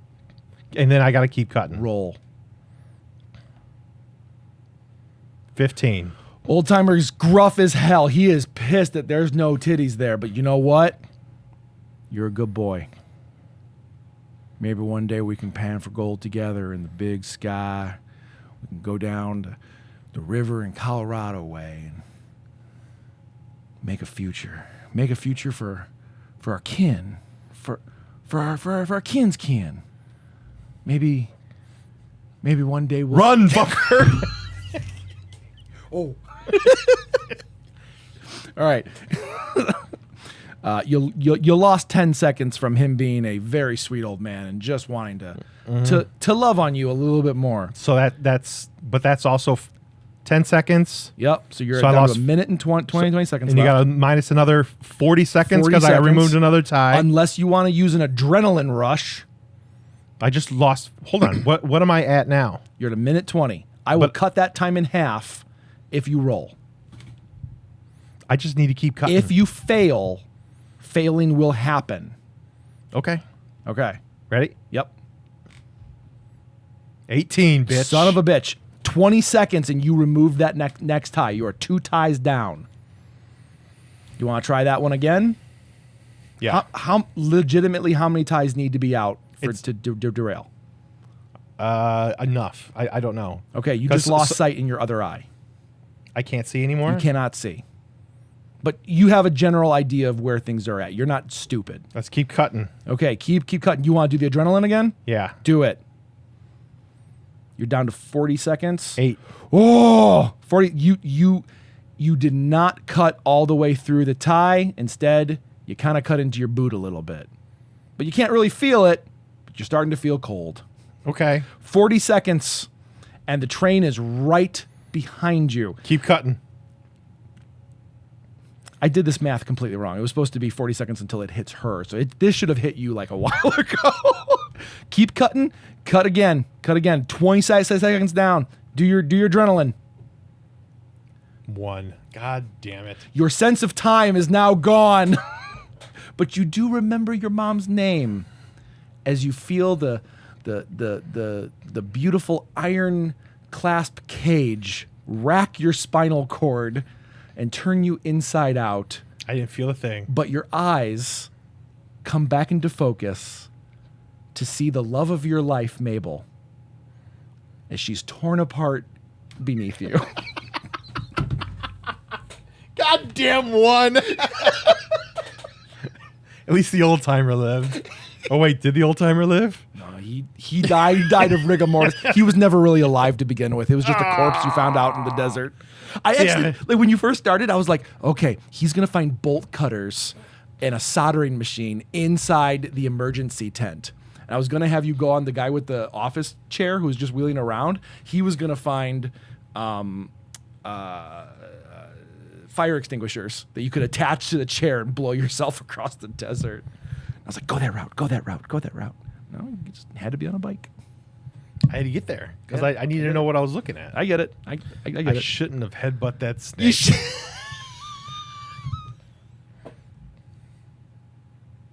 Oh well. Wow. That's the title right there. Yeah, I shouldn't have headbutt. I got to write it down.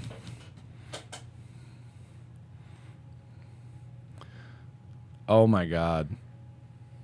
Well, Logan, thank you so much for writing in and asking us a great conversation starting question. God damn. Oh, well, I feel dirty. You feel good? Yeah, I didn't feel any pain. I'm gonna chalk that up as a win. One of my favorite things about It's better than what I am right now. That's true. My favorite thing in role playing is failing and then like working your way through it. I like that. Those are fun. Your shit's dirty as hell and made me feel really gross. So thank you. You're welcome. So Logan, what would you do if you had to rape animals? No. Oh my God, that's a terrible thing to ask. So Logan.